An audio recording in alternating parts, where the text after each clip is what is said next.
Bonsoir à tous et bonsoir à toutes, bienvenue pour ce 9e épisode de la Buvette Foot, messieurs. Votre émission footballistique préférée, remplie de mauvaise foi comme à son habitude. Nous sommes toujours tous les quatre, pas de morts, pas de blessés, pas de changement pour l'instant.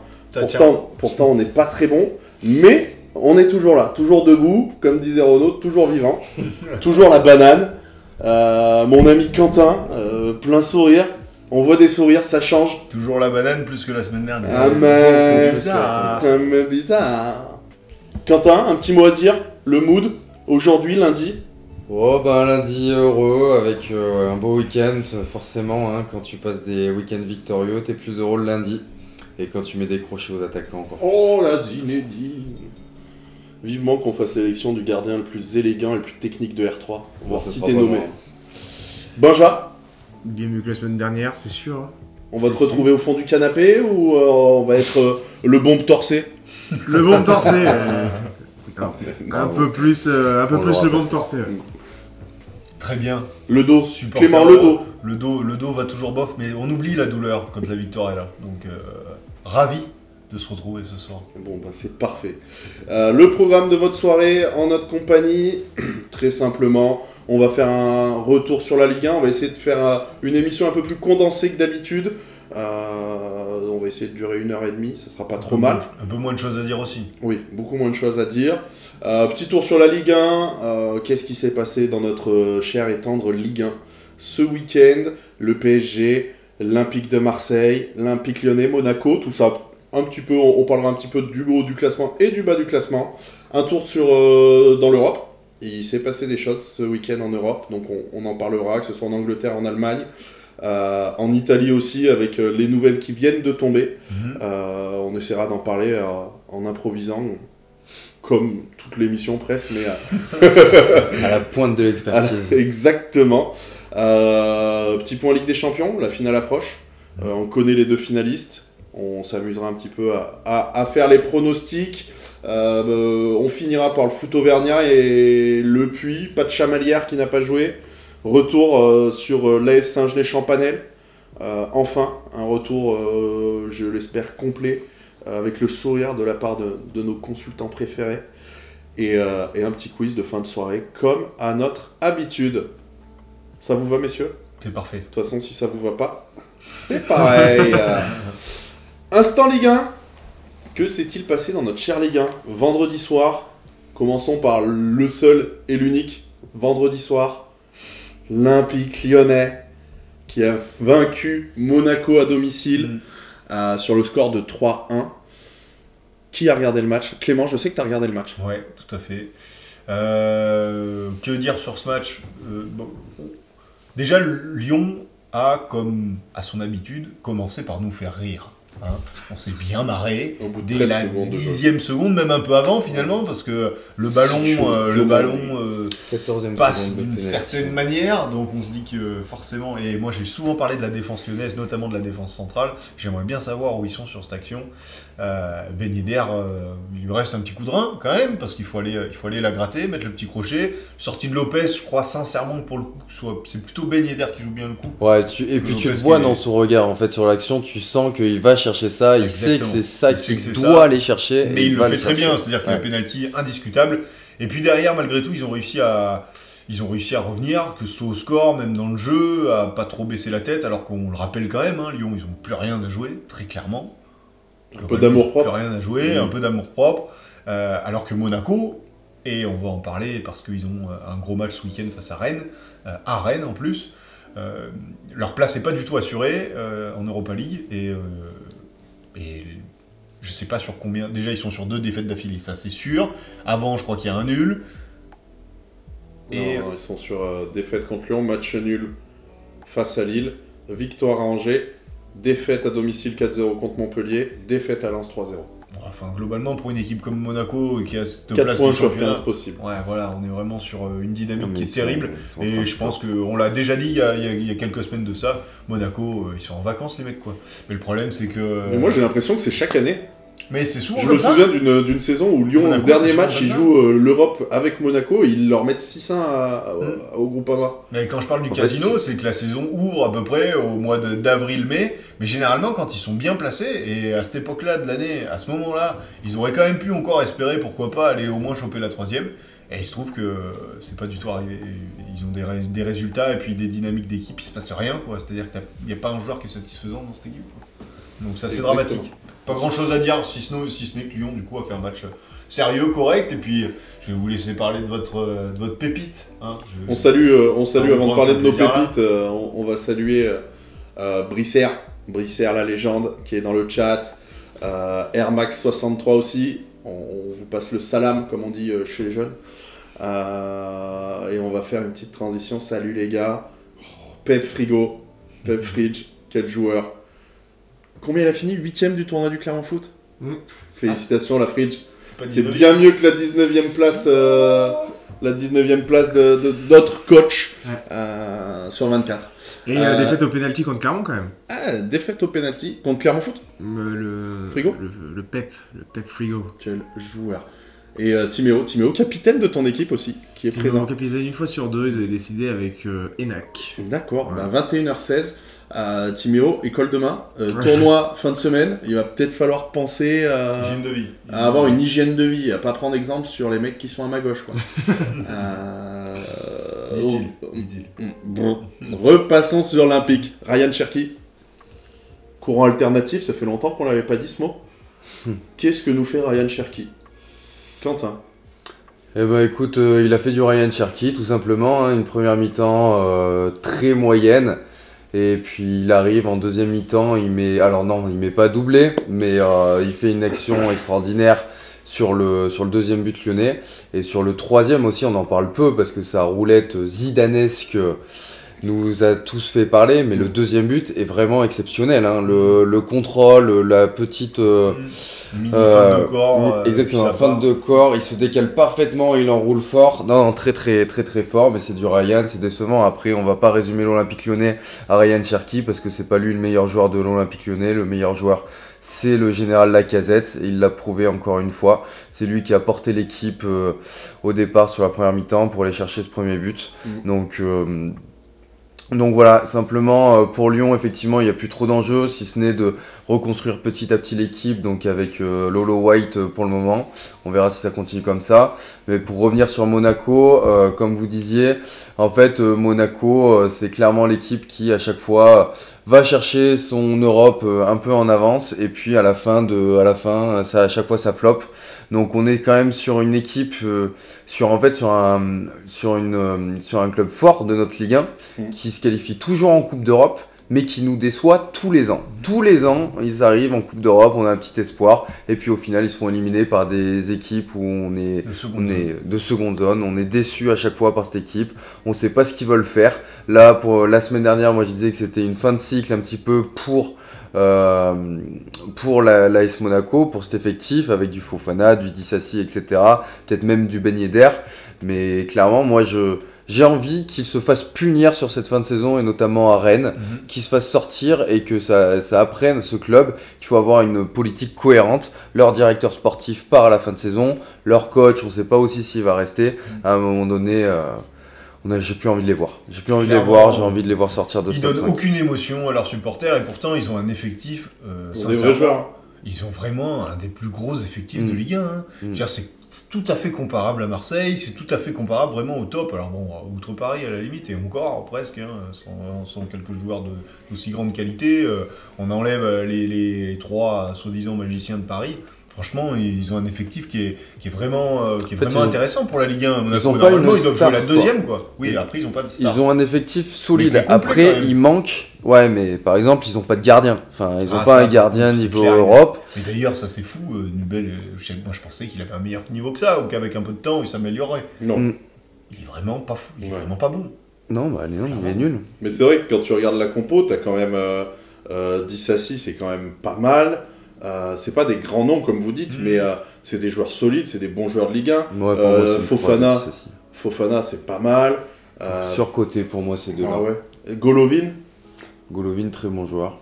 très bon joueur. Matazo, C'est solide. Ouais, c'est solide, mais il a rien prouvé. Enfin, il y a... Golovin, il a un niveau international russe, etc.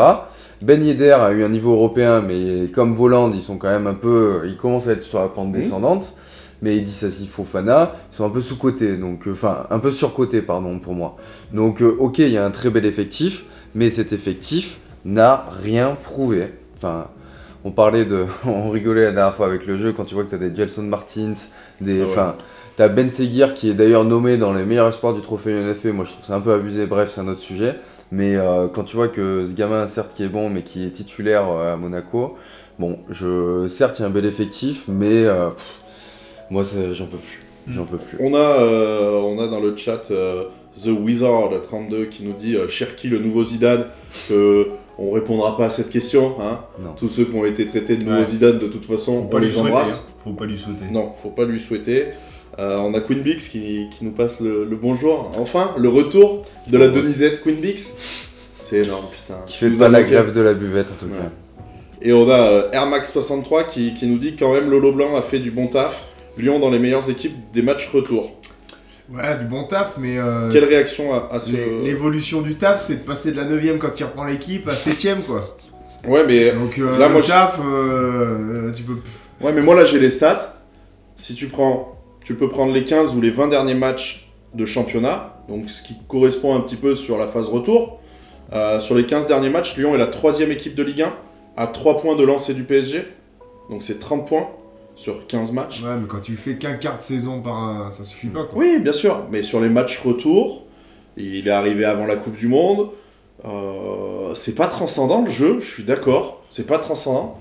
Mais il y a ce qui compte, c'est le résultat. J'ai pas en tête tous les matchs, mais est-ce qu'il a une victoire contre Paris, Marseille, Monaco Victoire contre Paris ? Monaco, oui, du coup. Ah oui, il y a la victoire contre Paris. Et la victoire contre Monaco aussi ? Bah oui. Monaco, là. Lens, Marseille, non Marseille, on gagne l'aller, mais on perd le retour. Tellement décevant dans le jeu que c'est vrai que peut-être que ça sous-cote les performances de Lolo Blanc. Moi, j'y crois pas trop. Non, il n'y a pas de bon travail de Lolo Blanc. Il y a un grand Lacazette qui a mis 24 buts. C'est juste ça. C'est juste ça, avec en plus peut-être un deuxième joueur qui s'appelle Barcola qui amène une autre peut-être petite solution offensive. Mais il y a, disons les mots, il y a que dalle, hormis Lacazette. 2023, tu balances. Ouais. Tu bats le PSG. Tu fais 3-3 à Lille. Ouais. Tu bats Rennes. Tu perds contre Marseille à domicile. Et tu bats Monaco.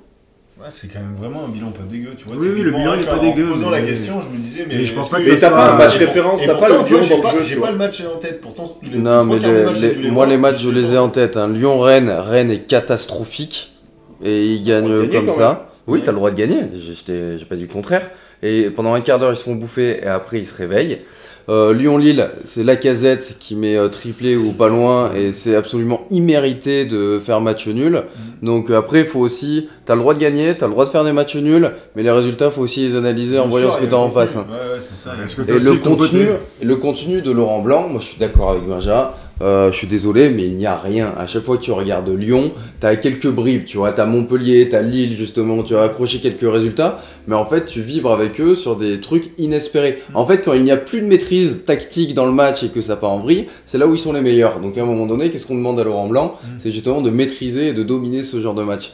Donc non, je suis désolé, moi Laurent Blanc, ça amène quelque chose, on est un peu plus stable, il a propulsé Cherki un petit peu en meneur de jeu de cette équipe, etc. Il y a des choses qui sont intéressantes, ok, mais en termes de fond de jeu, Lyon, je suis désolé, mais moi ça me fait pas bander. Hein. Clairement. Ah mais je pense regarde à Clermont, Clermont il faut rien. C'est dramatique, Clermont c'est dramatique. Mais c'est une équipe à réaction de toute façon aussi. Et puis sauvé par ses individualités aussi finalement. Et alors, il suffit de voir la Gazette, c'est sûr que les buts contre Monaco, c'est que des exploits. Tu veux dire, c'est que des exploits. Et le but que tu prends, alors c'est le seul truc que tu peux mettre au crédit de Laurent Blanc.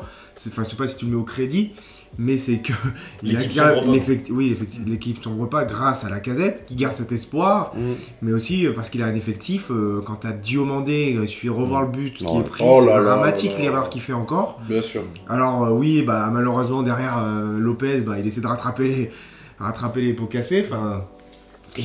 Mais tu vois, sur ce match-là, il le découpe du coup. Lopez fait encore une fois un bon match. Imaginons l'effectif de Lyon avec Nubel dans les buts. C'est terminé. C'est dramatique. Oh, bah là, il se passe plus rien. Non mais tu vois, rien que ça déjà, en fait c'est ça, t'as des exploits qui sont réalisés offensivement, et derrière t'as juste Lopez qui tient la baraque, parce qu'avec Diomandé, Lovren et les Serpindaires devant lui quand même faut le féliciter hein, sur la saison qu'il fait. Mais comme de nombreuses saisons, je crois que c'est la seule saison qui rate vraiment Lopez, c'est l'année dernière. Ouais, début de saison, toujours été très bon. La Casette c'est 26 buts et 5 passes D. On en parlait.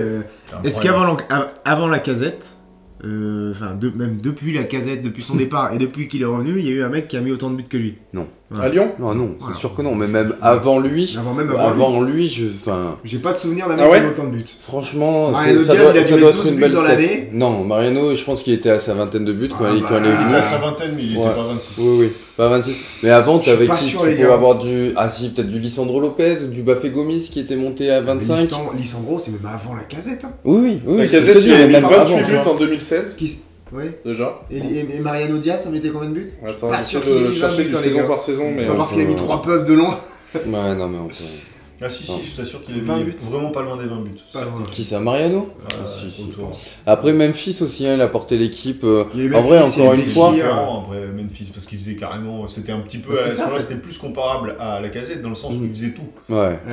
La Casette, c'est le remplaçant finalement de Paille. Heureusement, à chaque fois, en fait, sur Lyon, sur les dernières années, t'as toujours eu un mec énorme devant qui tenait l'équipe. Mais bon, quand t'as cette masse salariale là, malgré tout, la saison reste un échec. Il va pas falloir se le cacher, malgré on puisse dire du bien sur la Casette, mais le reste c'est dramatique. Finir à la 7ème quand t'as cet effectif là. Après, je suis d'accord, moi de toute façon, défensivement, je l'ai dit, ça fait toute la saison, je l'ai dit.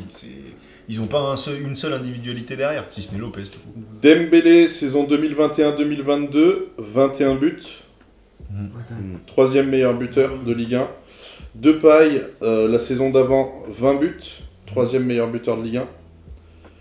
Mais est-ce qu'il est tout seul dans cette équipe? Genre en mode, il y a personne pour l'aider, je me souviens plus du tout. Et je pense que ça trompe quand même un peu parce que Memphis, il a Fekir à côté, tu vois. Déjà offensivement, rien que ces deux joueurs au top. Mais tu tapes SofaScore. Quand même beaucoup plus intéressant que se baser sur un petit Barcola qui même encore aujourd'hui, on sait pas s'il arrivera à réitérer ça l'an prochain, tu vois. Je suis pas sûr, je pense que ça restera un bon joueur qui va arriver à s'affirmer. Mais hormis la Casette qui fait le travail de tous les milieux de terrain, plus de l'ailier qui est pas dans son match, Lyon c'est quand même... c'est un miracle qu'on soit là en fait, c'est vraiment un miracle. Parce que t'enlèves ne serait-ce soit Lopez, soit la Casette, on est en fond de milieu de tableau. T'enlèves un des deux. Et grâce à Dieu, dans lequel il s'est blessé, mais un des deux. Parce que déjà, Monaco, rien que le match qu'ils font contre nous, c'est quand même ribambelle. Ils ont quand même une ribambelle d'action, et de vraies actions. C'est pas ils ont le ballon, c'est frappe stérile, non, c'est vrai sauvetage de. Quand t'as un gardien de Ligue 1, une défense de R3 et un attaquant de Ligue 1. T'as une saison, pour revenir sur les buteurs, Depay 19, Fekir 18, Mariano 18. Donc là, t'as pas un mec tout seul, qui peut s'échapper. La saison d'avant, je crois que c'est la saison de la Casette, 28 buts, deuxième meilleur buteur de Lyon, Fekir, 9 buts. Oui, et puis la Casette, c'est sûrement un des passes D en plus à côté. Donc, c'est Penalzet, je pense, cette année-là. Ouais, mais pardon. Et après, on va peut-être pas remonter, putain, là, je vous vois des notes, c'est Gorgelin, putain. Ça me fait mal à mon foot. 2014-2015, la Casette, 27 buts. Ouais, non, mais quel joueur. Ouais, c'est la Casette. Enfin, je pense que peut-être Benzema à la grande époque, ou un Anderson, un Fred. Benzema, je pense pas qu'il ait fait une saison à 25 buts à Lyon. Ah, je pense pas non plus. Non. Bref, on ira chercher la stat pour la prochaine fois. Le match de Lyon, on en a parlé. Les deux équipes, Lyon joue Reims, il me semble, ce week-end. Et Monaco va à Rennes. Et Monaco, on l'a dit, va à Rennes. Le Rennes-Monaco. Monaco peut aller prendre une valise là-haut. Surtout que Rennes est en bonne forme, à domicile ils sont très forts. Ouais. C'est le gros match de la. De toute façon, il y a quasiment plus que ça à jouer sur la fin de la Ligue 1. Il n'y a que le Nantes-Auxerre pour qui va descendre. Et sinon, c'est la 4ème place qui se joue quoi. Ouais, entre Monaco, Lille et Rennes, même Lyon est trop décroché. 4 points de retard sur Lille. Ouais, non, je pense que c'est foutu. Lille, transition parfaite. Le LOSC qui affrontait samedi soir l'Olympique de Merveille. Victoire du LOSC 2-1. grâce à alors but de Jonathan Klaus, égalisation de Jonathan David sur penalty et Bamba à la 72e. Castelin, je sais que t'as pas pu regarder le match en live, mais je suis persuadé que tu l'as regardé. C'est ta vie. C'est ça ma vie. Et c'était pas forcément sympathique parce que l'OM a eu l'habitude de dominer de la tête et des épaules la plupart de ses matchs. Ça n'a pas été le cas face à Lille, où vraiment ça a plus été une tactique de jouer en contre, parce que Lille, c'est vrai qu'on en a assez peu parlé du fait de leurs résultats assez moyens, mais on parlait de contenu tout à l'heure, et c'est vrai que Lille dans le jeu, c'est que toute la saison ça aurait été quand même très intéressant. Et malgré tout, ça a été super compliqué pour l'OM de gérer ces transitions-là. C'est là qu'on se dit qu'aussi il y a un vrai problème de niveau au milieu de terrain. Rongier, Verretou, face à des milieux de ce type où vraiment il y a une vraie opposition de style, et c'est assez compliqué. Malgré tout, en transition, on leur a fait mal. Bien entendu, il y a ce hors-jeu de Sanchez, donc pour 1 millimètre, qui est quand même terrible. Disons que dans cette fin de championnat, il y a des faits de jeu aussi qui peuvent aller dans le sens d'une équipe. Typiquement Lens, la frappe de Sotoka, on en parlera peut-être tout à l'heure. Le but encore refusé aussi pour Sanchez. Exactement. C'est encore Sanchez. Et là c'est Sanchez encore qui marque un but vraiment, pareil, il finit bien, il prend son temps, il a du sang-froid, il ajuste au premier poteau. Malheureusement il est vraiment hors jeu, je vous laisse regarder la photo. Il met vraiment, c'est la tête quoi. Je sais même pas si c'est le mec qui met sa tête comme ça, je sais pas ce que c'est. Bref, la VAR nous emmerde, ça fait un moment que ça dure. Alors bon, malgré tout, je pense que l'équipe qui mérite de finir deuxième, c'est Lens dans ce championnat. Il y a beaucoup de questions. Alors là, sur le match de l'OM, il y a la gestion de Payet, il y a pas mal de choses. Mais je crois qu'en tout cas, cette contre-performance olympienne entérine en effet les 3 premières places du championnat. C'est maintenant officiel. L'OM va donc jouer certainement à part... parler un peu du championnat italien, mais enfin, il y a de grandes chances que l'OM joue les barrages de Ligue des Champions. Et les 2 tours de barrage. Et les 2 tours de barrage, bien sûr. Donc ça va quand même être compliqué. Moi, j'ai confiance en la direction olympienne. On n'a également pas entendu parler d'un départ de Tudor. J'avoue que je suis plutôt tourné vers l'avenir et à la saison prochaine que est-ce qu'on va finir deuxième. De toute façon, ça c'est terminé. Le match est plutôt décevant, malgré tout. Je pense qu'il y aurait eu match nul sur le match aussi. Il y a quand même d'autres occasions. Notamment une frappe d'Under sur une remise, il me semble, d'une nouvelle fois de Klaus, où il est vraiment, je vais pas dire que c'est un pénalty arrêté, mais presque, il est 2 mètres derrière le point de pénalty, un petit peu décalé à gauche, et il écrase un petit peu sa frappe. Normalement, ça, à ce niveau-là, il doit vraiment faire mieux. Voilà, bon, il y a quelques occasions qui ont été manquées du côté de l'Olympique de Marseille. Lille a joué crânement sa chance, et puis pas faire jouer Cabella. Moi au début je me suis dit mais il fout Fonseca, il est sur une super dynamique, il rentre, il met une galette sur Bamba. Et la dernière chose à signaler, vous regarderez les 2 buts également, je pense que Paul Lopez peut faire mieux la première sur le penalty et même sur Bamba. C'est-à-dire que bien sûr que c'est très près, et tu pourras nous donner ton avis Quentin, mais il le prend, il prend une tête à bout portant, Bamba il est pratiquement dans les 6 mètres, ça lui passe sous le pied. Compliqué de lui dire, on lui en veut pas vu la saison qu'il a fait par rapport aux attentes qu'on a par rapport à ce gardien. On est loin d'un Hubble, mais je pense qu'il aurait pu faire mieux sur ce match. Ça se joue sur pas grand chose, mais globalement Lille a été meilleur, mérite sa victoire. Rien de bien fou, on a une question, Castelin, toi l'expert marseillais, un petit mot sur les choix de Tudor, Payet, Guendouzi, les remplacements. Alors moi, Payet, mais il n'était même pas dans le groupe, puisque Tudor a décidé de laisser Payet et Nuno Tavares en dehors du groupe parce qu'ils n'avaient pas une bonne attitude à l'entraînement. Moi, je n'ai pas plus d'infos que ça. Je pars du principe que si un mec comme Tudor, avec les performances de Payet qu'on a vues sur les 2 derniers matchs, il n'est pas débile. Je pense pas qu'il a des yeux. Il les voit les matchs, il les voit les semaines, il voit la semaine d'entraînement. Donc il doit bien se dire qu'un Payet peut vraiment lui être utile sur Lille. Mais si le mec donne pas ce qu'il a, ok il a donné toute la saison, ok c'est peut-être un gros joueur du club, et un leader.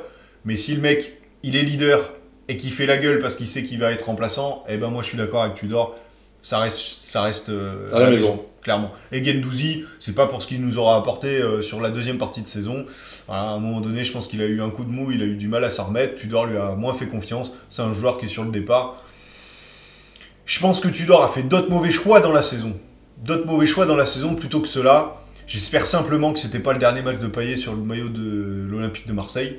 L'un n'empêche pas l'autre. Il avait le droit d'être sanctionné. En revanche, j'espère qu'on le reverra quand même avec le sourire à Marseille. J'aimerais bien qu'on puisse dire au moins au revoir à un joueur de cette trempe à Marseille d'une bonne manière, quoi. Voilà. Très bien. Messieurs, quel effectif l'année prochaine à l'OM? On invitera Pablo Longoria pour lui demander. Alors là, il va y avoir Antoine des départs, Payard-Connard. des arrivées. C'est comme chaque année.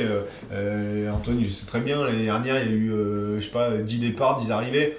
Donc là, tu vas avoir aussi des retours de prêts. Il y a beaucoup de prêts qui doivent partir. Nuno Tavares, tu ne le reverras plus. Guendouzi, ça doit être la grosse vente de l'OM cette année. On parle de chiffres autour de 30 millions, notamment du côté d'Aston Villa.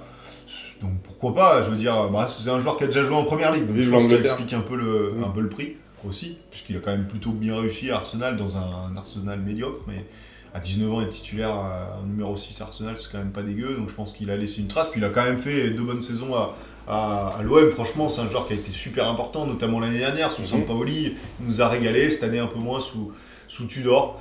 Donc non, l'effectif, ce serait dire n'importe quoi. Il parle de Wilfried Zaha, il parle du nombre de pistes à l'OM. Chaque année, c'est la foire, donc on va voir. Mais moi, pour le coup, encore une fois, j'ai entièrement confiance en la direction. J'espère surtout qu'on va laisser avoir Tudor 2 ans.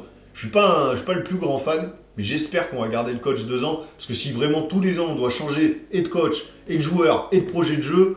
C'est l'enfer. Quand est-ce qu'on a une continuité? Et puis surtout, en faisant ça, à chaque fois, tu prends quand même un risque important. Et tu peux très bien faire une saison totalement blanche, faire une Lyon, hein, ce qu'on pourrait appeler dans le jargon une Lyon. Ce que vous avez fait pendant 10 ans d'affilée. Ce mec. Pardon? Ce que vous avez fait pendant 10 ans. Pas, Merci. Donc voilà.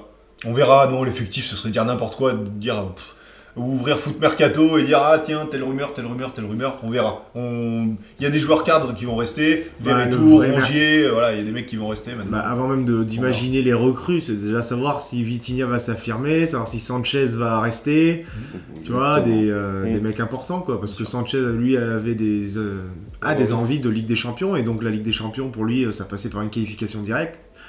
Et voilà, ça après, voilà, s'il hein. part de l'Inter aussi, c'est déjà aussi une chance qu'il arrive à se faire une saison comme ça. Pas que de son côté, parce que ça reste un énorme joueur avec un caractère tellement pro et déter que oui, mais on voit bien qu'à l'Inter, il a eu un passage à vide. Donc maintenant, qui va refaire des paris? On voit par expérience que même des Ronaldo, c'est handicapant, et puis il y a le pari de l'âge. Un Sanchez, tu le prends pour être quoi, remplaçant s'il va dans un gros club. Ligue Dèche, lui, Ligue Dèche, il va où? Est-ce qu'il peut déjà fit? Je pense qu'il se pose les mêmes questions que toi. Ouais, mais je pense que... oui, non, mais il doit se dire, non, mais il se pose... Mais déjà, l'effectif, je pense... Il avait les mêmes questions que Benja, genre, comme si Benja, il pouvait aller dans le même club. Il avait compris comme ça. Ah oui, non, mais après, déjà, l'effectif de Marseille, si déjà ils conservent leurs gros joueurs et arrivent à soit l'améliorer, on va dire, déjà parce que des Nuno Tavares, des Klo, je pense pas que ça ait le niveau Ligue des Champions. En défense, si Gigot il se blesse toutes les demi-heures, ça va être compliqué. Bamba, apparemment aussi, ça fait la gueule. Si t'as Bamba, Gigot en centrale, Mbemba, pardon, et ton second couteau c'est Balerdi, parce que à part le Balerdi, tu mets qui en défense centrale? Il y a personne, quoi. Donc, on verra, ça sera certainement très mouvementé. On fera le point. Mais ouais, Marseille, ça va être compliqué. Surtout s'ils passent pas les 2 tours de barrage. Ouais, ça va être compliqué. En plus, le problème, quand tu as 2 tours de barrage, c'est que ton mercato, tu peux pas le faire à l'avance. Et tu dois attendre de te qualifier pour le faire, quoi. Et souvent, tu le fais à la dernière minute, du coup. C'est ça. Donc, revenons sur le match, messieurs. Quentin? Clairement, l'OM pour moi, alors j'ai regardé le match sauf le premier quart d'heure, je crois, ou les 20 premières minutes de la deuxième mi-temps. L'OM en fait rate le coche sur la première mi-temps. Hein. Ouais. T'as Klose aussi qui rate une énorme occasion dont t'as pas parlé, où Under est tout seul. Il doit lui la glisser, il finit, c'est terminé. Là, il y a 2-0, Lille rate sa première mi-temps et c'est fini. Techniquement, c'était un vrai calvaire les deux équipes. C'est ça. Deuxième mi-temps, du coup, j'ai pas revu le renouveau, on va dire, de Lille au début de la deuxième mi-temps. Je me suis rebranché, il y avait déjà un partout, rebranché devant le match. Mais Lille a repris un peu ce qu'il faisait depuis des semaines. Et c'est une belle équipe quand même, Lille. Hein. Il manque d'efficacité encore. Mais la saison prochaine, je m'attends vraiment à les revoir dans le top 5, dans le top 4. Comme tu dis, après tu as du Cabella, etc. Faut voir le mercato qu'ils vont faire.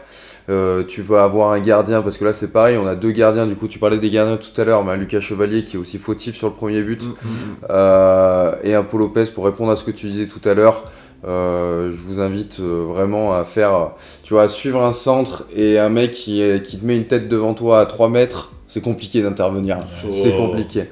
Non mais réaction, tu verras des réflexes. Okay. Je m'en souviens pas. Après je trouve qu'on est dur sur Paul Lopez parce qu'en début de saison quand même il fait une bonne saison. Non, moi je parle juste de ce match-là. Je signalais simplement qu'il me semblait commencer à entendre un match un peu pas que de toi, hein, mais c'est vrai que ça fait quand même des gens dans d'autres émissions, notre émission, mais dans ce qu'on peut entendre à la radio. Il y a déjà des gens qui appellent pour dire que ça commence déjà à faire quelques matchs que Paul Lopez est moyen. Et oui, on est en mai-juin, il reste 3 matchs à cette fin de saison. Forcément, les mecs, c'est long et ils seront pas toujours performants à 100%. Donc non, je pense que globalement, remettre en question, effectivement, il a fait une mauvaise sortie, mais Anthony Lopez aussi a fait une mauvaise sortie. Avec ça arrive à tout le monde. C'est le problème des gardiens de but. Hein. Tu rates une sortie et on reparle de tout ce que tu as fait pendant le championnat. Les joueurs de champ, tu peux. Non, mais c'est vrai. C'est vrai ou pas? C'est vrai. Sans parler, je sais pas parce que j'ai des abeilles. Non, mais sans vouloir parler d'abeilles ou de quoi que ce soit, etc. C'est vrai, sur une analyse de gardien de but. On remet en cause là son championnat parce qu'il a raté une sortie. Ah oui, c'est ça qui est. C'est ça qui est. Non, mais là, t'exagères. Il y en a, écoute. Oui, mais là, c'est pas la majorité. Par contre, sur l'effectif du coup de l'OM et sur la fin de saison, enfin, moi perso, tu parlais du coup, c'était le deuxième sujet qui a été abordé sur les remplacements, etc. Clairement, moi, ce que je reproche à Tudor sur l'Olympique de Marseille, c'est que le mec joue avec 14 joueurs, quoi. Et encore 14 joueurs, je suis gentil. Et là, tu le vois vraiment sur la fin de saison. Là, ça pêche parce que c'est pareil. Ils ont fait une assez bonne première mi-temps parce que Lille n'est pas dans leur match. Mais en dehors de ça, ils sont cramés, les types. Là, tu sens que la fin de saison, ça va être long. Et l'année prochaine, tu commences mi-août avec 2 tours de barrage de Ligue des Champions. Si c'est encore Tudor qui fait ça. Oui, non, mais si tu passes ton premier tour, dans tous les cas, tu joueras le deuxième. Oui, bien sûr. Donc ça veut dire que tu dois être prêt mi-août, avec un effectif qui n'a pas encore fini d'être construit. Et derrière, tu dois enchaîner les 38 matchs, plus potentiellement les matchs de Ligue des Champions, etc. Si le mec, il n'arrive pas à faire un peu plus de turnover, ça va vite être très très dur. Et c'est pour ça que, juste pour finir rapide, sur le dernier sujet qui était le mercato de l'OM, va falloir qu'ils se renforcent, va falloir qu'ils gardent leurs joueurs clés, comme tu disais, Alexis Sanchez, etc. Mais pour moi, ils ont déjà ils ont anticipé le mercato Ligue des Champions en faisant venir des mecs comme Verretou, des mecs comme Vitinha, mine de rien. Et pourquoi ils le recrutent? Parce qu'ils anticipent ça, le mec qui prenne 6 mois à s'adapter pour l'année prochaine. Donc ils ont déjà construit ça, mais par contre s'il reste sur cet effectif là, moi je suis désolé, Rongier, je l'aime bien, on parlait d'équipe de France, etc. Mais de là à dire qu'il a niveau Ligue des Champions et à être costaud en Ligue des Champions, à un moment donné on va voir les limites de l'effectif. Là on a surfé un peu sur la hype de ok, tu dors du 1 contre 1 partout, du duel à mort et tout. Attention, souvent l'OM pour moi c'est des cycles de 2 ans et souvent la deuxième saison c'est très compliqué. Donc ils vont finir 3ème, mais on verra sur cette deuxième saison. On verra sur cette deuxième saison. Derrière Max qui nous parle du petit Euro. Clément, rapidement, qu'est-ce que tu as pensé de ce petit défenseur central de 17 ans, deuxième titularisation? 17 ans, putain. Tellement difficile de dire quoi que ce soit. Bon match.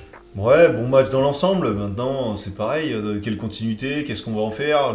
T'entends parler qu'un Isaac Touré, tu le prêtes à Auxerre, tu te dis il fait des bonnes performances, même si bien sûr. Ils veulent pas le garder. Finalement, ils veulent pas le garder, ils veulent le vendre parce qu'il est trop grand. Machin, il a 17 ans. Ça se trouve dans 2 jours, il joue en Ligue 2. Enfin bon. On verra, on gardera un œil, on verra si Air Max est un bon pronostiqueur de talent. Une petite action où je crois que c'est Alexis Sanchez même qui le presse, qui met une petite feinte de corps genre à 20 mètres de son but. Si le mec a 17 ans en deuxième titularisation, tu fais ça devant Alexis Sanchez, c'est quand même que t'as des couilles. Donc niveau caractère, c'est très important pour s'imposer. Mais ouais, ça a l'air d'être un bon petit joueur. On le suivra dans les mois, semaines et années à venir. 3e match. Messieurs, on va essayer d'aller un peu plus vite maintenant sur ces matchs-là. Le Racing Club de Lens qui se déplaçait à Lorient, victoire 3-1. Ils font le taf. Ça sent très très bon. But de Romain Fèvre 1-0, égalisation de Sotoka. Thomasson, Et dans les dernières minutes, Fofana. Ouais, Fofana. 3-1 face à une équipe de Lorient qui ne jouait plus rien non plus.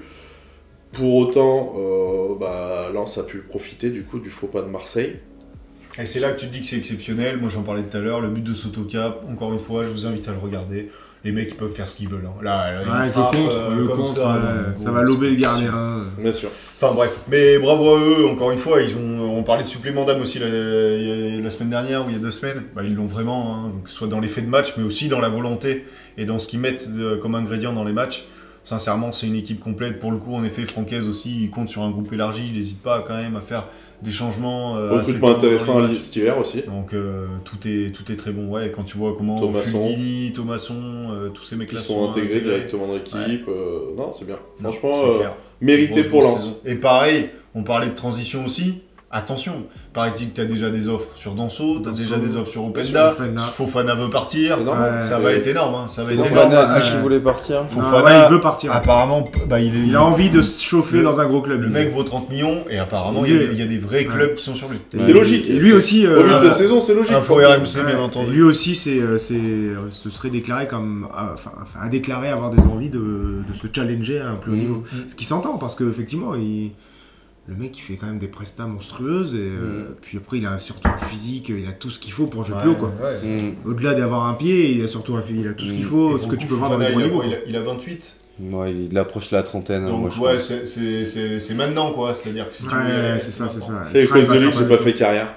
Mais donc attention. 95 gros. Ah ouais, c'est à cause de lui. La place. Mais attention du coup. La vache, le coup que tu viens de prendre dans la gueule, Benjamin. C'est un homme, j'aime bien être.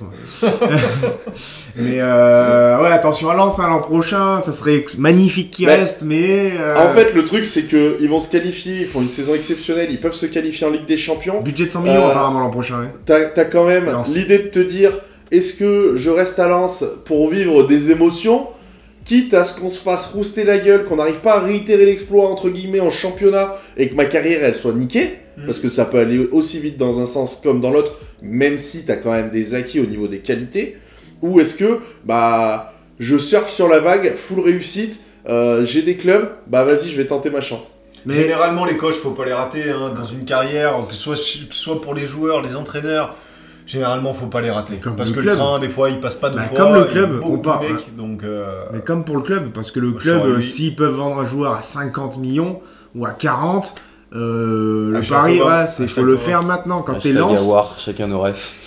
Parce que quand t'es Lens, comme on entendait sur RMC, c'est pas souvent qu'ils vont avoir des offres à 40 ou 50. Hein, que ce soit pour Danso, pour Fofana, voire Openda. Donc, que tu le veuilles ou non, même eux, ils pensaient même pas être là en début de saison. Même s'ils avaient proclamé vouloir faire tout ce qu'il fallait pour faire plus et être le plus haut possible. Mais eux, même limite, entendez, encore en mois de mars, si on finit 5ème, on est bien. Petit freeze sur l'image. Mais non, je pense que Marseille... Ça va revenir. Marseille-Lens va avoir un gros boulot, même structurellement en interne, savoir ce qu'ils veulent faire en fait du club, au-delà sur court terme, parce que forcément en parlant de long ou court terme, ça reste du court terme. La structure, t'as entièrement raison, mais sur la structure, Lens est plus avancé. Oui, je suis d'accord. Que l'OM. Puisque Francaise va toujours rester, donc t'es sûr de ton coach, sachant qu'il est directeur général du club quand même, Francaise. Si tu veux, t'as quand même des certitudes. Ouais, t'as des certitudes, mais je te rappelle que Lens, t'as quand même quelques mecs de l'organigramme qui se sont fait recruter par Nice à l'intersaison, etc. Le truc, ça bouge pas. C'est quand même Lens, ça vient juste de se structurer. On parlait je disais juste avant que l'effectif de Marseille était limite pour la Ligue des Champions l'an prochain. L'effectif de Lens, on en parle. Qui a le niveau vraiment Ligue des Champions, Fofana, Openda. Ça va être beau de l'entendre à Bollard la musique, mais... Voilà, donc ça va être compliqué. Après, moi ce que je pense, c'est que... sur le match déjà, comme vous dites, on a énormément parlé de Francaise et du jeu qu'il propose, que Lens est la plus belle équipe de Ligue 1 cette saison, le champion des cœurs, comme on disait. Mais le match qu'il gagne à Lorient... il le gagne salement, entre guillemets. Quand je dis salement, c'est que le but de Thomasson, c'est une récupération de balle dans la surface.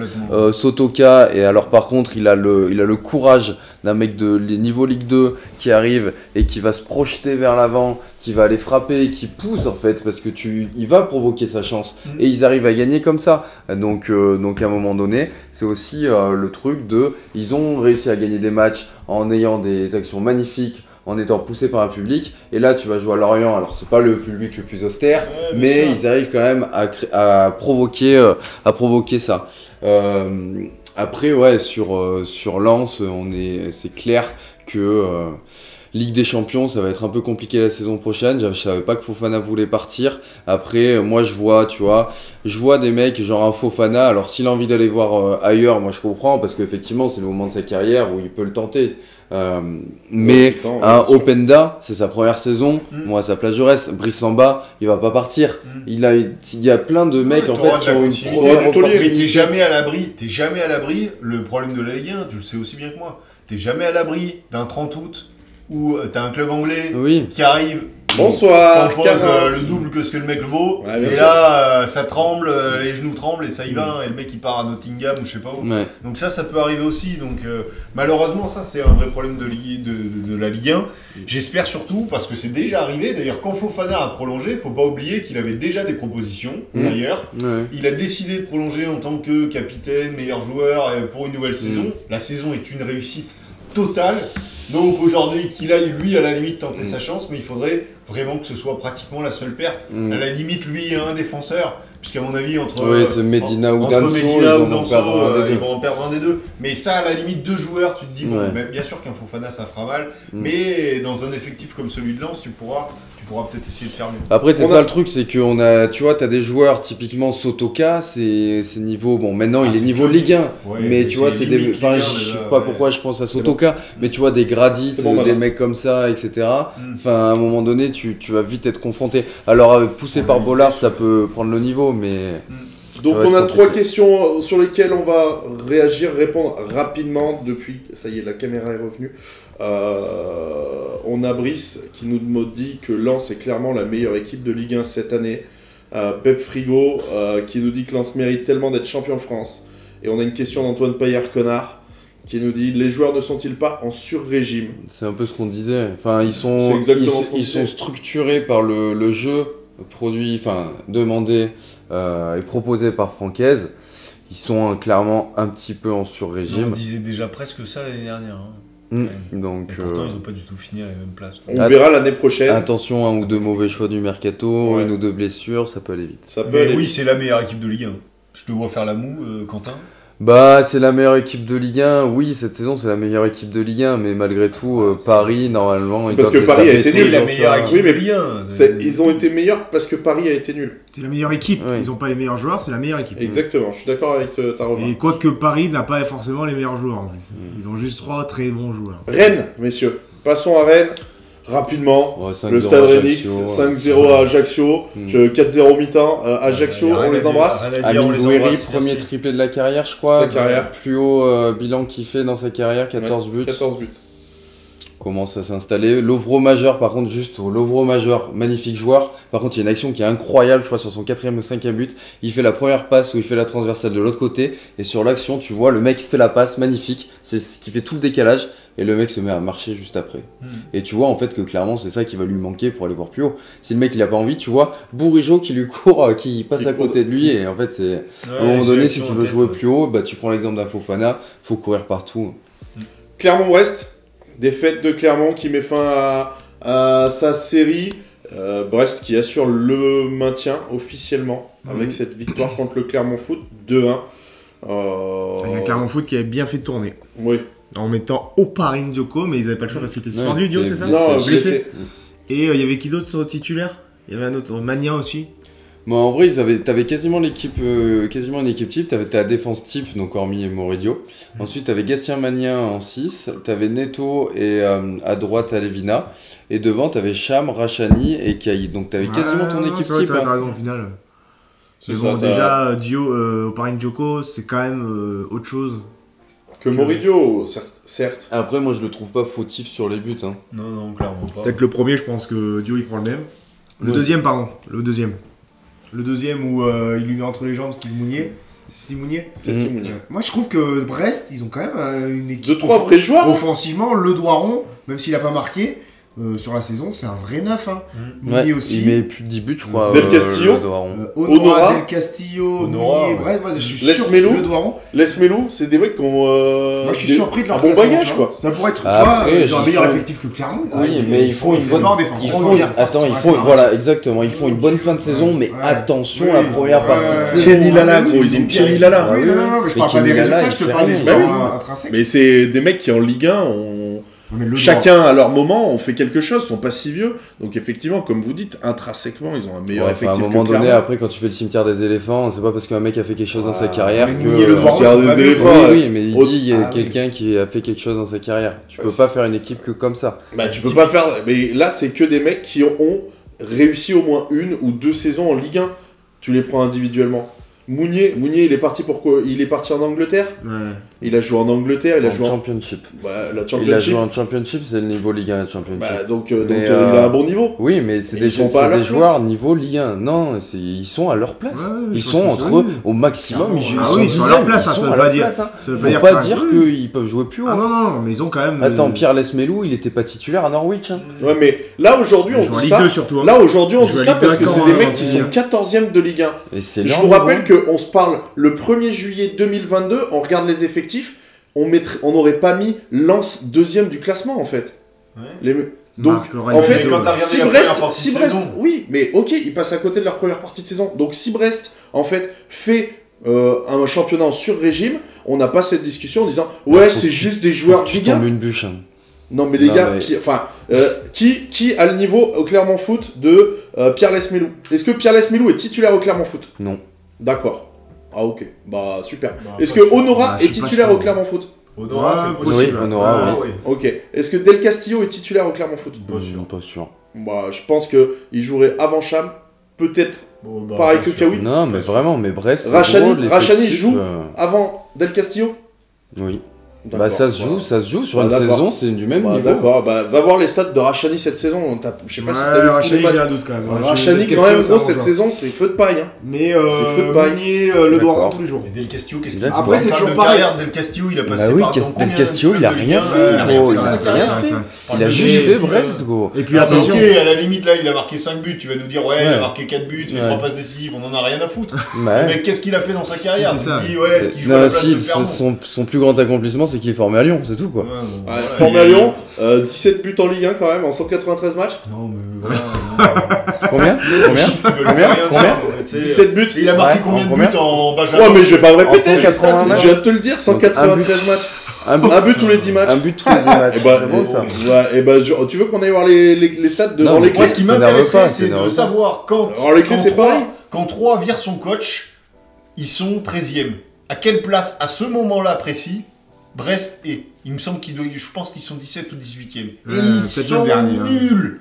À part Ajaccio qui a toujours été pratiquement dernier. Ah oui. Il n'y a pas eu plus nul que Brest en première partie de saison. Donc moi je suis d'accord avec toi, mais à un moment donné, ils n'ont pas changé tout l'effectif en janvier. Donc c'était aussi les stars dont tu viens de nous citer, les Smelou, Del Castillo qui jouaient en première partie de saison. Supposé être un latéral droit de Marseille. Là, il a signé, c'était où? Strasbourg. À l'Olympiakos.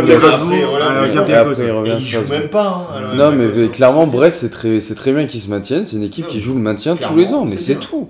Mais tu peux pas dire sur un régime, imagine s'ils font une saison comme Lens. Non mais gros, à quel moment Brest peut jouer la Ligue des Champions? Non mais oui, il a dit, imaginez, vous faites une équipe en surchauffe, etc.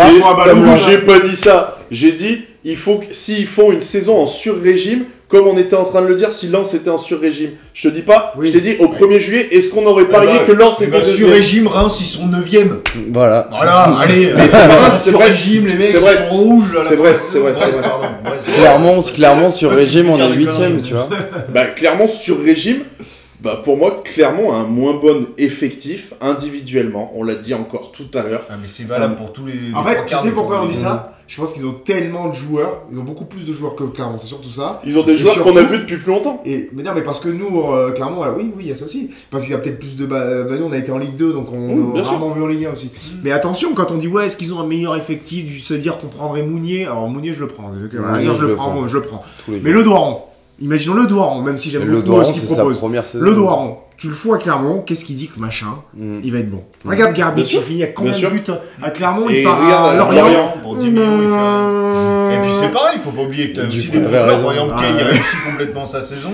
Au début, quand Andrich joue, nous en fait, on a enchaîné plutôt les bonnes affaires. C'est-à-dire Kay, il arrive, il joue pas trop. Andrich, au début, on était super. Bayo, c'est encore autre chose, parce qu'il est formé au club, là, c'est formé au whisky, formé au Del Sol. Formé au Del Sol, c'était exceptionnel. Mais bien sûr, Clermont, elle a imité aussi un peu en sur-régime. Ça, à la limite, on pourrait le dire. Bien sûr. Nous, on est en sur-régime, on a rien à faire en Ligue 1. On a mérité d'être monté, mais. On mérite d'être en Ligue 1. Bien sûr. Mais quand tu vois les clubs à côté, ça reste quand même. Voilà. Moi, je vous trouve quand même assez dur. Mais non, on est très réaliste, je pense. Mais sur le niveau de apparemment, on n'a pas le droit d'avoir un avis différent. Non, mais si tu dis de la merde, on va te dire que tu dis de la merde. Mais c'est toi qui décides que je dis de la merde. On est trois. Ça peut être la fin de à un moment donné. On peut poser la question. Donc, Brest, en total sur-régime, peut finir combien en Ligue 1 ? Attention, je peux sortir de mon propre appartement à tout moment. En vrai, sur cette saison. Sur cette saison. Raconte pas d'histoire. Non, sur cette saison. Attention. Sur cette saison-là. Non, mais très attention. Sur une saison en sur-régime comme ça, où Lyon par exemple passe à côté, ou des trucs comme ça, ils peuvent être au niveau, 7. Ça peut jouer 7ème. Le maximum que j'ai accepté, c'était 8. Comme Clermont. Non, 7. C'était 10, gros. Mais gros, clairement, ils sont à 3 points de Lyon. Mais moi, j'accepte. Non, mais allez, moi, je lui laisse. Non, mais j'ai vraiment peur. Moi, je voyais. Mais non, à 5, mais non, bien sûr, 7. 7. Bah, bien sûr, vraiment sur avec un sur-régime. Mais gros, t'en as eu tous les ans des clubs en sur-régime. On ferme un œil, on va plus le haut du classement, quoi. Le Doiron à 18 buts. Tu m'étonnes que la baie, ça va bof. Non, mais 7. Non, mais gros, 7, bien sûr. Abuse pas, gros. Mais gros, il y a tellement de clubs dans l'histoire de la Ligue 1 qui sont arrivés. Non, mais 7, c'est-à-dire qu'il y a Monaco. Ah oui, 7ème en Ligue 2 en fait. Non, mais 7, gros. 7, c'est-à-dire qu'il y a Monaco qui descend. C'est pas possible. Mais gros, Grenoble, quand ils montent, ils finissent top 7. Derrière, Amiens, première saison en Ligue 1. Oui, mais gros, top 10. La Ligue 1 de l'époque, gros, c'était dramatique. Amiens, c'est pas il y a tant longtemps. Ah ouais, mais c'était chaud. Attends, mais là c'est-à-dire avec les équipes, il n'y a pas 7 équipes devant, il n'y a pas 8 équipes devant. Bah, tu peux passer à travers, regarde. C'est quoi le 11 de Brest? Bah, le 11 de Brest, regarde, tir entre pattes, t'as Madi Camara. Pas un vrai joueur, mais bon, c'est un Stéphanois. Donc Madi Camara qui vient de descendre avec Saint-Etienne. Il y avait Madi Camara Brest, il est titulaire ou pas? Non. On n'est pas titulaire. Mais gros, on s'en fout du mec qui vient descendre. Et on recrute un mec qui descend de Ligue 2, ça nous gêne pas ça. Quand Clermont recrute un mec qui descend de Ligue 2, ça nous gêne pas. On dit il va faire une bonne saison, 10 buts, 5 passes d'ess. Qui on a recruté? Bah, Bilal Boutoba. Il descend de Ligue 2? Bah, bien sûr, dernier de Ligue 2, gros. D'accord. Donc, cette info, non. C'est fou ça. 2 poids, 2 mesures. Attends, Paris, Marseille, Lens, Lyon, forcément. Qui finit Monaco. Mais gros, mais t'es jamais à l'abri. Marseille, Lyon, Saint-Etienne, Bordeaux, tu les aurais vus descendre l'an dernier? Arrêtons la fiction, est-ce qu'on parlerait pas un peu de foot parce que... Parlons un peu de foot. Montpellier-Nantes. Chardonnay, Brassier. Montpellier-Nantes, bah là... Montpellier-Nantes, 3-0 pour Montpellier. Nantes, c'est chaud. Ouais, c'est ça. Consultant descente aux enfers du FC Nantes. Je pense qu'on les verra en Ligue 2 l'année prochaine. Moi, j'ai dit qu'Auxerre allait se maintenir. Auxerre a toujours ce calendrier, puisqu'ils vont à Paris ce week-end où ils reçoivent, bref. Ils finissent par Paris? Qui? Auxerre? Ils viennent de jouer ce week-end? Non, ils ont joué, putain, moi je l'ai fait 2 fois en plus, c'est fou ça. Et non, ouais, ça va être. Enfin, ça peut être jouable pour Auxerre. Moi, je pense, vu la dynamique en plus de Nantes, là pour le coup, faudrait savoir combien de défaites ils ont. Nantes, les 5 derniers matchs, c'est les 2 nuls et 3 défaites. Et après, ils jouent Angers le dernier match, Nantes. Ouais, il y a de ça aussi. Et je veux pas te dire, mais Nantes, ils ont perdu contre Brest, quoi. Et Nantes, ouais. Ah ouais, gros, 2-0. Ouais. Nantes, c'est chaud. Nantes, fais le truc inverse. Nantes, ils ont gagné contre qui? Ça peut aller. Ils en ont 15 quand même. Non, ils en ont 6, pardon. Nantes, ils me font penser à Saint-Etienne. 15, c'était les journées. La façon dont se tourne leur fin de saison, ça me fait penser à Saint-Etienne. Et donc, je pense qu'ils vont être dans le même cas de figure. Mais est-ce qu'on se rend compte si Bordeaux, Saint-Etienne et Nantes se retrouvent en Ligue 2? Mais Bordeaux va remonter. Non, mais ce que tu viens de dire, c'est incroyablement fou. Mais Bordeaux va remonter. Déjà, c'est ça. Mais c'est vrai qu'avoir sûrement presque les 3 plus gros clubs historiques de France. Ouais, on est en même temps. Les 3 plus gros clubs. Parce que t'en as eu. Mais d'un côté, Nantes. T'en as eu tour à tour. T'as eu du Lens. T'as eu du Lens qui allait. Bordeaux, Nantes, Saint-Etienne. c'est les 3 qui ont une histoire européenne. Ouais, il y a une vraie histoire. Hein. T'as de la Paris formation. A pas autant, quoi. Renan Denouex. Si, Paris a autant. Non, mais Paris a autant, mais je veux dire, tu sens que dans le foot 80-90, Bordeaux-Nantes, c'est important, quoi, tu vois. Bien sûr. C'est tellement important que ça reste des clubs. Tous les champions de 98 sont passés dans ces clubs. Hein. Voilà. Après Saint-Etienne, c'est 76. Mais d'un côté, c'est mérité aussi pour le FC Nantes. Ça fait combien d'années qu'il y a des dingueries qui se passent tous les ans dans ce club. Tu vires encore une fois Comboiré pendant... là, il y a quelques matchs. Enfin, au bout d'un moment... Ils se foutent dedans tout seul, quoi. Ouais. Ils se foutent dedans tout seul Et par contre, ça fait chier, encore une fois, pour la stature du club, mais aussi pour le public de la Beaujoire, qui est un vrai public de Ligue 1. C'est clair. On est sur un vrai stade, on est sur un vrai club. Ça fait chier, mais à un moment donné, t'as ce que tu mérites. Si t'es grandes écuries où là t'as des vrais publics, de la vraie ferveur, bah là on parlera peut-être de championnat qui parle foot, tu vois. Et t'as un club comme Le Havre qui va monter en Ligue 1, qui est un petit peu, Ils sont en train de perdre là. Ils sont en train de perdre, mais ils sont quand même premiers de oui, ils sont quand même premiers de Ligue 2, il y a quand même 2 points d'avance. Ouais, voilà. Pas tant que ça. 5 points d'avance sur le 3e. Mais je viens de regarder justement à l'instant. Et ce que je voulais dire, c'est que Le Havre, à la limite, ils sont un petit peu plus structurés, un peu Clermont Foot. C'est-à-dire, ils bossent bien, ça fait plusieurs saisons qu'ils bossent bien en Ligue 2. Là, ils vont avoir ça reste un gros club de Ligue 2 qui peut être en Ligue 1 de temps en temps. Qui peut arriver en Ligue 1, ils ont un peu plus d'histoire. Ils ont plus d'histoire en Ligue 1 que le Clermont. Ils peuvent rester en Ligue 1. Attends, t'as quand même un peu d'histoire, t'as un vrai centre de formation, t'as formé des Pogba, des Mendy, mais en fait, tu troques la compétence face à l'histoire. C'est-à-dire qu'aujourd'hui, t'as des clubs comme Clermont, Le Havre qui vont bien bosser, qui bossent bien, qui méritent tout ce qui leur arrive. Et par contre, t'as des historiques qui ont tout pour réussir. Ils ont tout. Ils ont des bassins de population, ils ont des supporters, ils ont une histoire. Et les mecs, ils font n'importe quoi. Donc à un moment donné, certainement, un peu comme Strasbourg aussi, vraiment descendre tout en bas. Mais Strasbourg est remonté. Ils sont descendus, ils sont pas descendus sportivement, Strasbourg. Ouais. Non, mais je parle d'il y a quelques années, Strasbourg, ils étaient en. C'est FA2. C'est FA2. Avec mais c'était administrativement qu'ils étaient descendus, c'était pas sportivement. Ouais, mais bon. Malgré tout, ça veut dire que tu fais de la merde aussi, quoi. Exactement. Bien sûr, dans la gestion du club. Exactement, donc ça revient à quelque chose près. I agree. Jamais champion de France là, je regardais, mais un des beaux palmarès quand même. Ils ont des Coupes de France. Ils ont de la Coupe de France, ils ont une Coupe de France en 59, frérot. Et c'est tout. Mais il doit avoir un paquet d'années en Ligue 1 quand même, non? Le Havre. C'est pas dit. Ouais. Moi, je pensais un peu plus quand même. Après, dans les années 90 ou années 90 ou années 2000, ils ont passé quelques années quand même. Christophe Revaux, tout ça. La confrérie.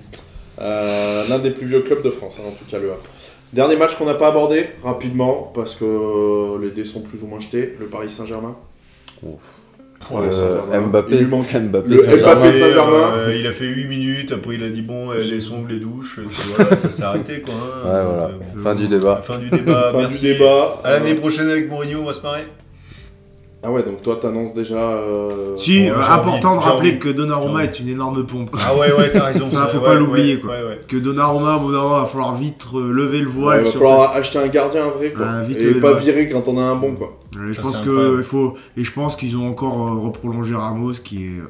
lent. C'est pas fait encore ça. Marquinhos c'est fait. Moi Ramos, avec tout le respect que j'ai pour ce joueur, qui est un joueur immense, comme tous les autres mecs qui sont passés... Ouais, faut partir monsieur, à un moment donné laisser sa place. Même si dans ce marasme là, il fait pas ridicule hein. Mais c'est un problème, c'est le meilleur joueur. Sur le but, il fait sur le but, il fait l'erreur, c'est pour ça que c'est pour ça que je dis ça, c'est sur l'erreur, elle vient avant tout de lui pour après voir une saucisse de machin quoi.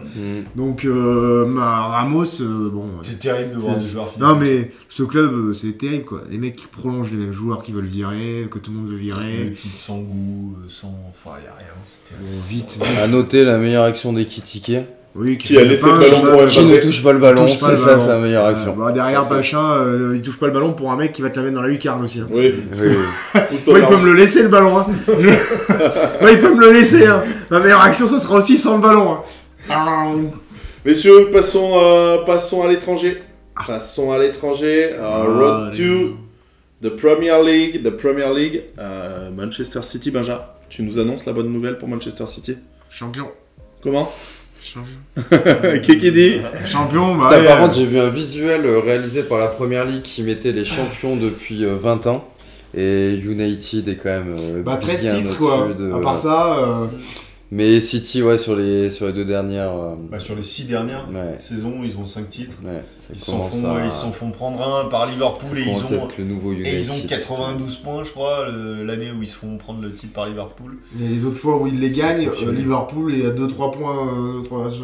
2019, ils sont à 1 point. 1 point. Ils ont fait 0. J'imagine 38 matchs. Une défaite. On rappelle que Liverpool avait fait une défaite. Et en première ligue, tu fais que t'es 90 points. Les mecs, ils font des 94 points. C'est ça qui est très très 88 fort. 88 points là, il reste 2 matchs. Et ils avaient fait 90 à 2, un truc de zinzin avec Liverpool qui avait perdu un match. Cette saison, elle était incroyable. Mais félicitations à eux, franchement. Arsenal qui a craqué dans le sprint final. L'expérience là. Oui, c'est l'expérience. Il y a trop d'écart. Le club est trop niveau. Quand même avec 11 points d'avance, Arsenal sur le 3ème. Il y a quand même 11 points d'avance sur Newcastle qui actuellement fait 0-0. Face à Leicester. Ça, c'est bon, ça. Leicester qui se bagarre pour le maintien. Newcastle qui se bagarre avec la Manchester United. Je crois que c'est fait, Je crois que non, on n'est pas fait. On est à égalité de points, 69 points avant ce match-là. C'est ça, et un match en retard pour l'instant, du coup, potentiellement c'est le score. À poursuivant, je crois que la Ligue des Champions est presque assurée, je crois là. T'as 3 points d'avance sur Liverpool. Voilà. T'as 3 points d'avance sur Liverpool qui a un match en plus. Donc en cas de victoire de United, c'est-à-dire contre Chelsea, c'est fait. Si ça ne bouge pas, vous êtes 3ème et vous êtes assuré d'aller en Champions League. Le match nul vous assure la Champions League. Ouais, non, du coup City champion, il y avait une... comment il s'appelle Laurent... comment il s'appelle le gars sur RMC Laurent... Ournac. Non, le consultant Angleterre. Laurence. Julien Laurence qui avait fait une analogie sympa avec la Formule 1 en disant qu'en gros Arsenal ils avaient la voiture la plus rapide et sauf que c'était un jeune qui avait pas d'expérience et derrière le mec ils les ont battus au final sur tout le long de la saison plutôt que sur une course, tu vois. Et que non, mais c'est vrai que City ils ont montré une force, une expérience de zinzin, c'est-à-dire qu'ils ont jamais baissé les bras, ils ont toujours cru en leur force, et derrière, machin, il met 432 buts en pointe. Des mecs, des Gundogan, des De Bruyne, des Bernardo Silva en termes de football avec des Rodri, je pense que rien qui se fait de mieux en Europe. Et City, ça fait, ça y est, ils ont leur règne à eux. C'est la meilleure équipe d'Europe. Ils ont la meilleure équipe des années 2010, c'est pas compliqué. C'est la force du champion, comme tu dis, une saison c'est ultra long et c'est là qu'ils ont montré que Arsenal, ils ont craqué sur la fin. Ils des émotions quoi. Dessus, quoi. Et tu vois, ils le disent, tu vois, sur la vidéo que sort Manchester City, tu les vois plusieurs images dans les vestiaires, etc. Et les mecs ils sont déter, tu vois des Ruben Dias qui fait des conneries, tu vois du Rodri qui fait des conneries, et ils le disent, on va aller le faire.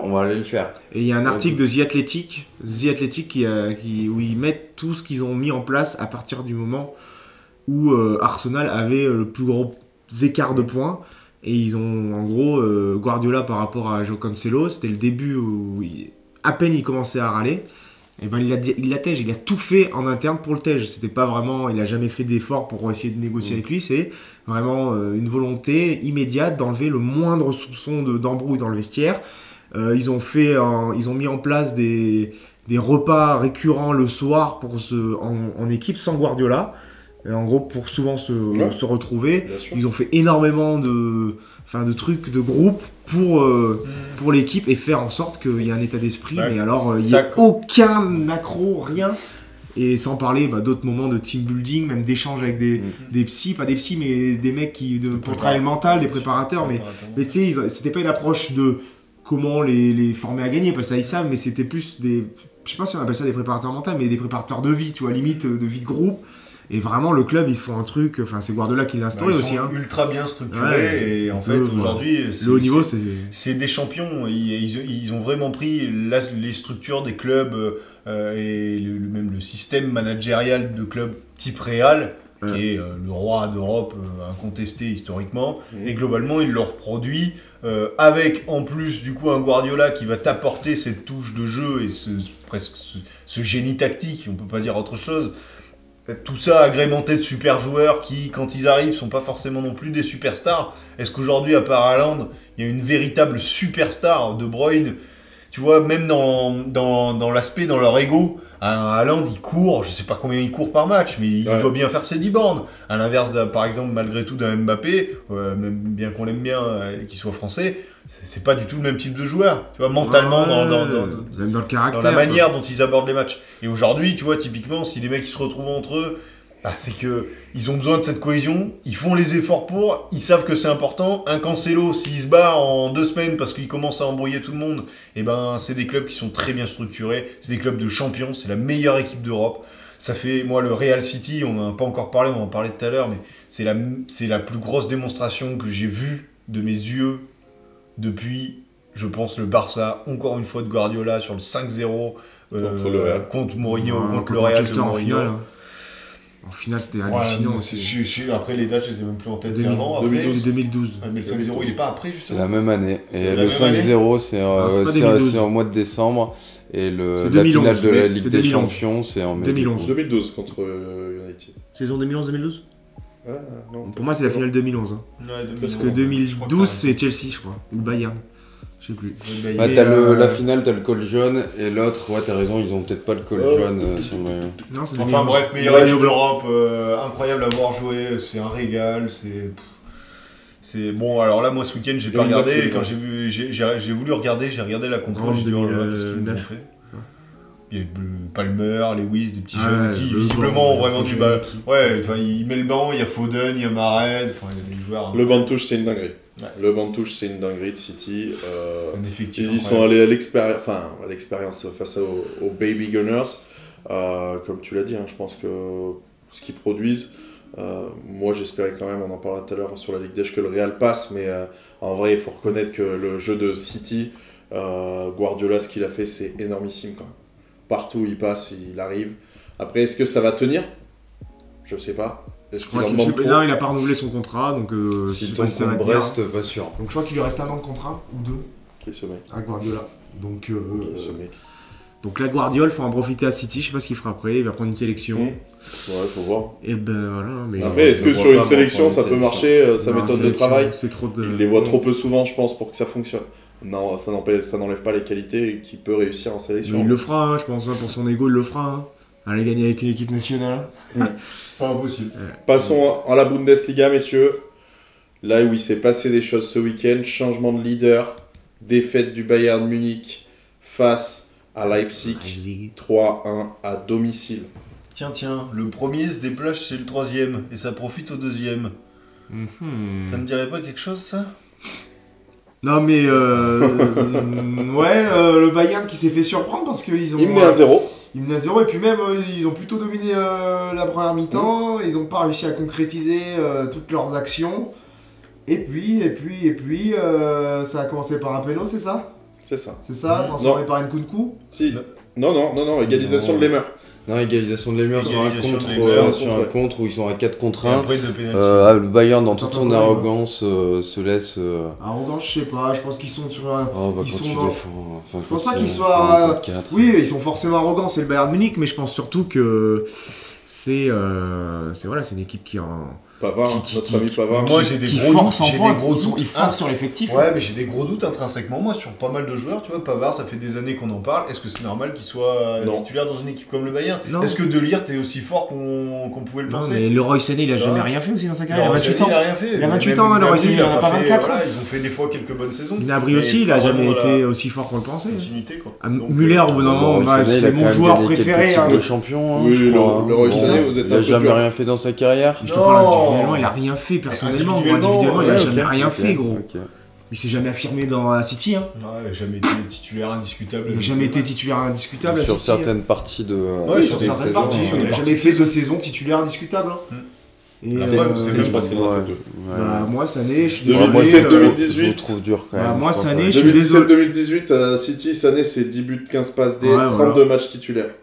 L'année d'après, c'est 31 matchs titulaires, 10 buts, 10 passes D. C'est quand même pas mal de double-double sur 2 saisons. Mais après, je comprends ce que tu veux dire. Il n'a pas le top niveau. Moi, je suis désolé. Effectivement, quand tu vois des Vinicius, des mecs, tu vois, qui...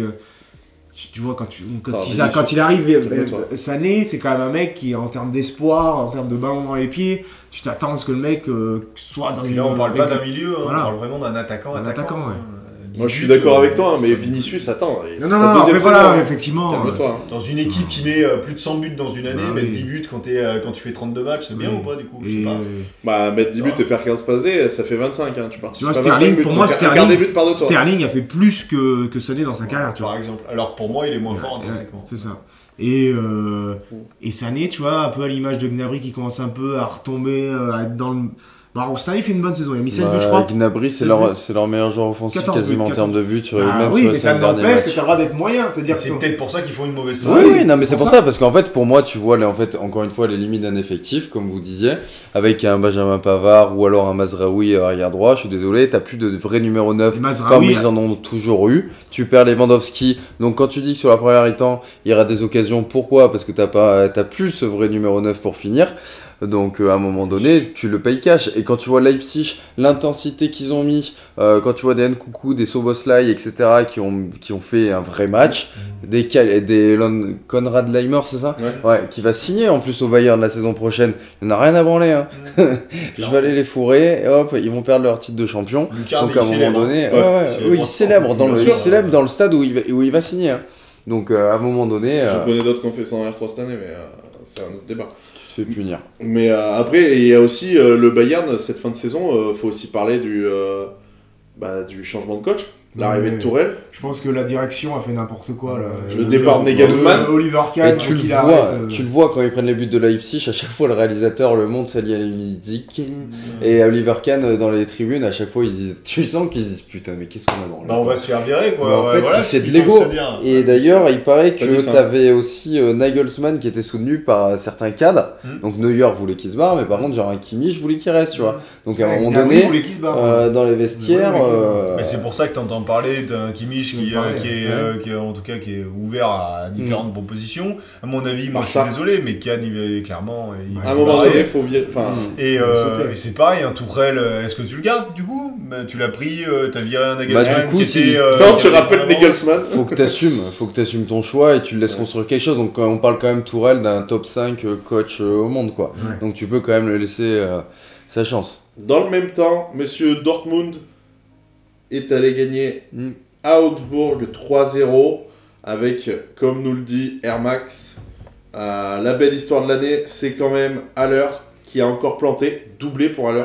Super premier but. Gros caractère le gars. Il peut pas mieux la mettre.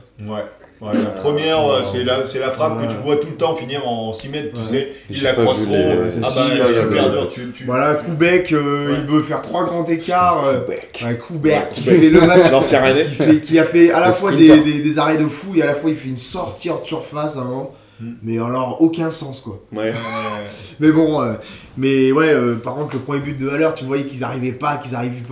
Un ballon qui traîne. Il marque tard dans le match. Ouais, il marque tard et Haller, il va mettre justement, c'est une frappe croisée, tu sais, avec pas d'angle, bien excentré. Et puis, par un peu de but, il se la met à la droite.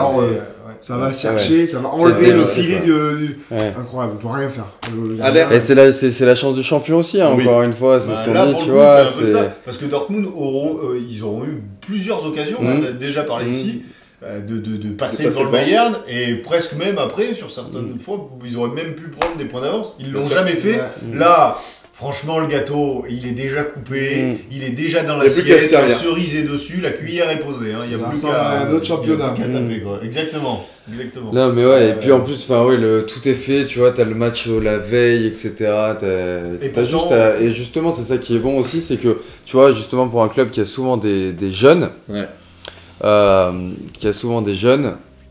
et qui ont jamais réussi à faire plus, tu vois, et ben là ils réussissent. Ils ont des mecs avec du caractère, encore une fois, du Bellingham, du Haller, comme on disait, Brandt, enfin voilà, donc là c'est beau, c'est leur année, ça va punir le Bayern. Mais Haller 9 buts en 18 matchs. Ouais, l'histoire est dingue, parce que c'est vrai que moi je l'attendais pas aussi haut, tu vois, même à l'Ajax, aussi vite, à l'Ajax, je me suis dit putain, ok, il plante plein de buts, il fait une saison surchauffe, etc. Ouais, il fait une saison d'exception. Mais justement, moi je me disais que genre il fait une saison extraordinaire et que ça allait retomber, tu vois. Et là le mec, bon après il y a son histoire et tout, il revient, il met un but tous les 2 matchs, c'est exceptionnel. C'est costaud. Moi je pensais même pas qu'il allait jouer cette saison, alors je me rends pas compte. Mais ça doit quand même avoir un impact. On avait vu des physiques. Il avait quand même bien sûr. Bien sûr. Et le mec est revenu, arrive à avoir des performances comme ça. Et puis là, tu sens qu'en plus, il est sur une super dynamique. Parce que du coup, il a une saison, une préparation certainement un petit peu différente de tous les autres joueurs. Lui, il est en pleine bourre, quoi. Il arrive en pleine bourre. Il joue avec ses qualités et franchement, impressionnant. Donc, bravo, j'espère qu'ils vont aller au bout. Je sais pas. Il leur manque juste un match nul, je crois, pour gagner. Mais je savais même pas que ça faisait depuis 2010. Qui gagnait tout? Non, que le Dortmund n'avait pas gagné un championnat. On l'a dit il y a quoi? Il y a deux Et semaines. Depuis 2010, c'est le Bayern qui gagnait tous les championnats ou il y a eu un vainqueur entre... Ah non, Bayern. Bayern, là, ça faisait 9 d'affilée, je crois. 9 d'affilée 9 ou 10. Donc ça veut dire qu'en 2014... Non mais 2010, c'est pas l'année de... 2014... 2014, c'est Bayern. 2015, c'est le Bayern. 2016, c'est le Bayern. Moi je vois pas 2017, c'est le Bayern. 2018, c'est le Bayern. 2019, c'est le Bayern. Attends, qui est le dernier vainqueur? Pour moi, je pense que c'est 2021, Dortmund le dernier vainqueur. Je dirais Wolfsburg. Non, Dortmund. Enfin oui, toi tu dis. Dortmund c'est 2010 gros. Wolfsburg en 2010? Non, Wolfsburg avec Diego, tout ça, frérot. Moi je dis que c'est Dortmund le dernier vainqueur avant le Bayern. Ouais, c'est Dortmund en 2012. 2012. Ils avaient fait doublé 2011-2012 Dortmund. Donc c'est là où il y a Lewandowski, Reus, Götze. Ouais. Bayern 2010, 2009 Wolfsburg. T'imagines ce qu'il faut comme joueur pour pouvoir gagner la Bundesliga. Gundogan, tu Par contre, rajoutes... Le Bayern, c'est chaud. Depuis 69, c'est une dictature. Kagawa. Non, il n'y a pas Kagawa. Il y avait pas... Il devait y avoir Kagawa. Non, Kagawa. Blažíkovský. Ah ouais, l'info qui vient de t'avais du Schmelzer, t'avais du Matt Hummels. Et Piszczek qui jouait. Et oui, celui latéral droit de Dortmund. Ouais. Moi je te le fais, t'avais Schmelzer. Ouais, c'était qui le gardien à l'époque? C'était Weidenfeller. Exactement. Ah, mais il était bon lui. Ouais. C'est lui qui a fini, il a fait de la muscu. Non, lui c'est le gardien de. C'est pas lui qui a fait du catch après? C'est pas le gardien du Werder Bremen. Après il y a un gardien, par contre il y a un gardien qui s'est suicidé, je crois. On a quand même un nouvel invité dans le chat, il faut quand même le souligner, c'est Philippe Paillère Bâtard, qui répond certainement à Antoine Paillère Connard. La fratrie Paillère, ça c'est drôle, ça c'est très drôle.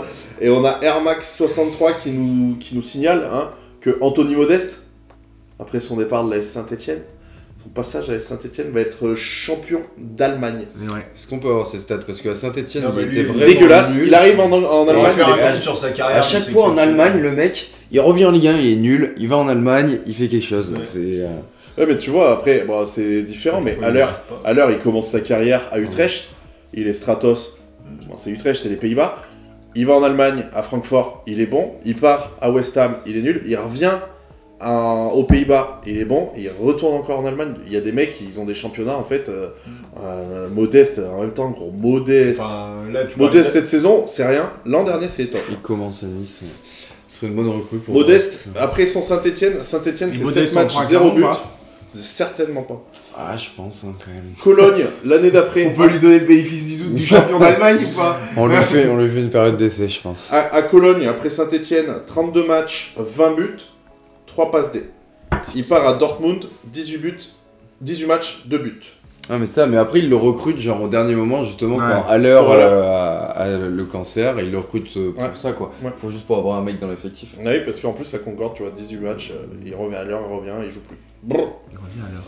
Il revient à l'heure, c'est très bien de sortie ça. Messieurs, Italie, rapidement. L'Espagne, on en a déjà parlé. L'Italie, à part que la Juve perd 3-0 actuellement. Je pense que la Juve, en plus avec l'élimination en Ligue Europa, là on peut être sur une fin de saison dramatique. Ah bah là, la Juve perd 3-0 et vient d'être sanctionné de 10 points de pénalité. De toute façon, ça se trouve, dès demain, ils vont les récupérer pour les reperdre après-demain. C'est Dallas, leur championnat. Mais à mon avis, là, quand même, le faire si proche de la fin de championnat, ça semble être joué et réglé pour la Juve. Et en perdant ce match, attention pour la saison prochaine, parce qu'on va avoir des joueurs, il n'y a pas de Coupe d'Europe, on va avoir du Adrien Rabiot, du Chiesa, des mecs comme ça. Di Maria qui n'a pas renouvelé son contrat, donc il n'a pas de club l'an prochain. Ah ouais? Il est libre en fin de saison. Donc ouais, ça peut être un nouveau cycle. Allegri, je suis pas sûr qu'il va rester. Comment il s'appelle? Ah bah si, il va rester. Parce que du coup, si t'as pas de Ligue des Champions, t'as toujours pas de rentrée d'argent, et il faut que tu lui donnes je sais plus combien, 25 millions pour qu'il parte, c'est une dinguerie. Pour un coach, je veux dire, pour le faire partir. Et vive le foot. Vive le foot.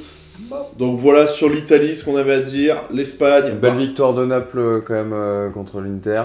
Et du coup, ça fait que l'AC Milan rentre dans les places de Ligue des Champions. Exactement. Premier, la Napoli. Deuxième, Lazio. Troisième, Inter. Quatrième, AC Milan. Cinquième et unique qualifié pour les phases de groupe, en tout cas de la Ligue Europa pour le moment, c'est l'Atalanta Bergame. Et ensuite, sixième, l'AS Roma, qui a un point d'avance sur la Juve. Ouais, mais ils vont se requalifier en gagnant la Conference League. La Juve. Non, l'Europa League. Finale de l'Europa League. Oui, la Juve qui va recevoir le prochain match la semaine prochaine, dimanche prochain, le Milan AC. La Fiorentina, la Conférence League. Ouais, la Fio. Et tu vois, t'as l'Italie envoie un club dans chaque finale. Oui, c'était pas arrivé depuis 37 ans. C'est une dinguerie. Ouais, c'est beau, parce que ça, qui l'aurait parié? Déjà, qui aurait parié qu'il y a un club italien en finale de Ligue des Champions? Personne. Même eux.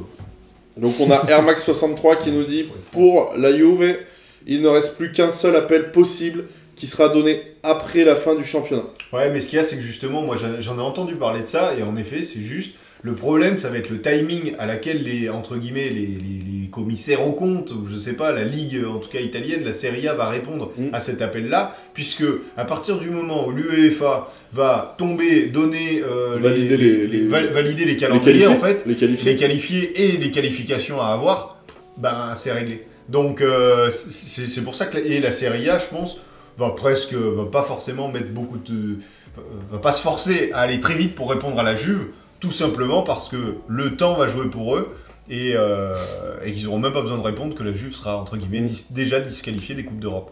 L'UEFA ne pourra plus être inscrit. Va trancher. Et puis l'UEFA avec la Juve, pas sûr qu'il leur fasse de cadeaux quoi. Exactement. Ah, 3-1, réduction du score.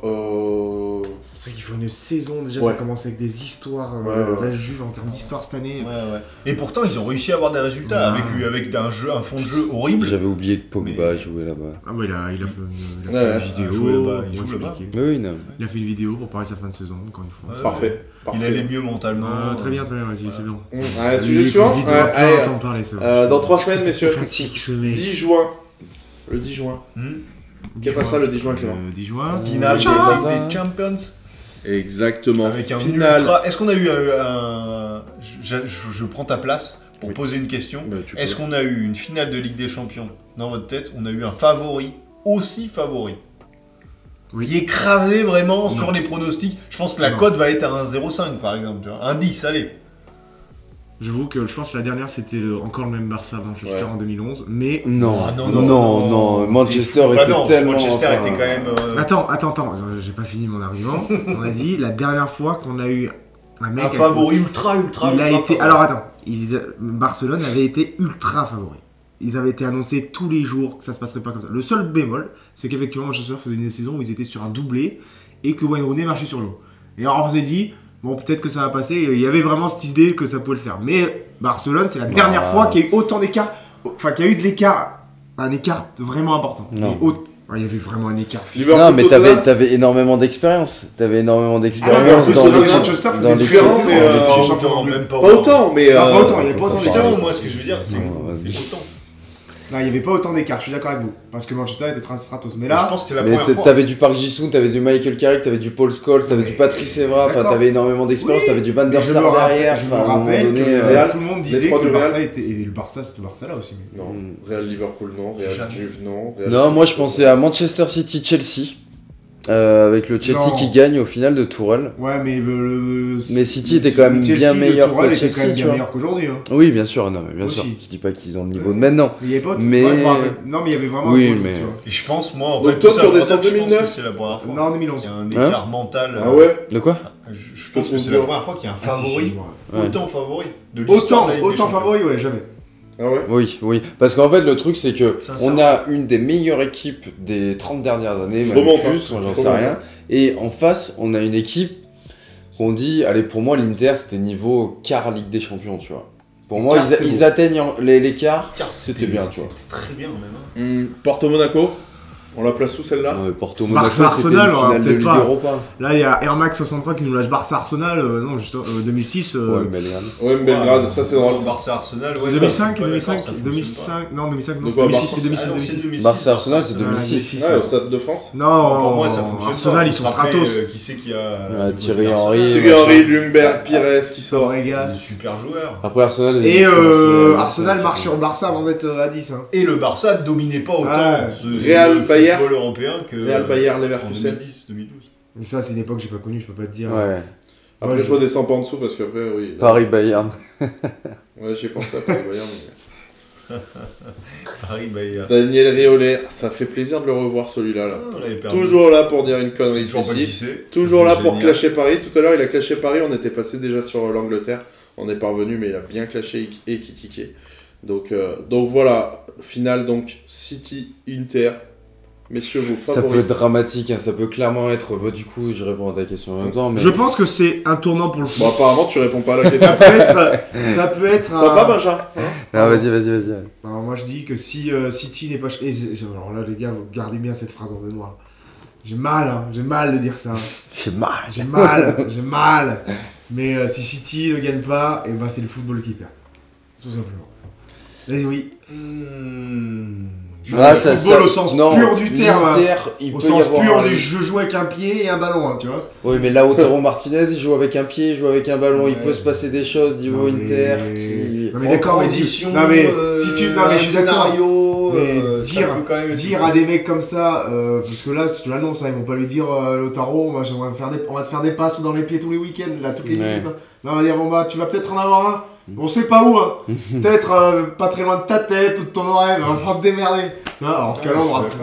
Non, mais c'est sûr, moi je vois. Enfin, je pense qu'on peut être sur un truc historique, genre une branlée. Après, une finale, c'est toujours serré. Mais on peut être sur une branlée, genre un 5-0, tu vois, quelque chose comme ça, comme ils ont mis au Real. 4-0, enfin voilà, un gros score. Mais les finales, c'est toujours serré. Et les finales jouées en plus par des Italiens. C'est chiant d'Italien. Ça va toujours être serré. Le Catenaccio, ils vont défendre, etc. 2017, Real 4. Donc, mais oui, bien sûr, là, comme il dit Antoine, oui, l'Inter, c'est une équipe monstrueuse sur l'effectif et ce qu'ils ont, même ce qu'ils ont proposé contre le Milan en termes d'intensité, mais c'est une grosse équipe avec des gros joueurs. Ils sont comment les joueurs? Mais ils vont jouer contre une équipe encore gros, tu vois. Non, pour moi, City est large au-dessus. Bien sûr que l'Inter a sa carte à jouer par sa façon de défendre, parce qu'ils vont que défendre, qu'on le veuille ou non. Hein. Je vois pas l'Inter proposer une opposition. 1-0 mi-temps, 4-0 fin du match. Ouais. Et pour moi, je le dis et le redis. C'est bon ça. Les finales contre les Italiens, c'est toujours serré. Catenaccio, 1-0 mi-temps, 4-0 fin du match. Et alors, on n'a pas le droit de prendre des risques. Victoire de l'Inter au péno. César prend des risques. Ah ouais, c'est ça ton prono? Moi je pense que sincèrement, je me dis, en fait si tu veux, tous les matchs de City en Ligue des Champions, malgré tout, je les ai jamais vus aussi forts, ça on est clair. Mais ils m'ont toujours tellement déçu, même par rapport à des équipes qui devaient dominer de la tête et des épaules, depuis tant d'années. Et le Real, et pourquoi ça se reproduirait pas? Pourquoi contre le Real ça s'est pas reproduit? Haaland. Le Real ça s'est pas reproduit. Je peux finir? Merci. Sur les deux derniers matchs, à la limite, tu te dis, pourquoi cette année ça marche? Le critère aurait pu être Haaland. Sur la demi-finale, pas du tout. Il fait pas des mauvais matchs, il fait pas non plus des bons matchs.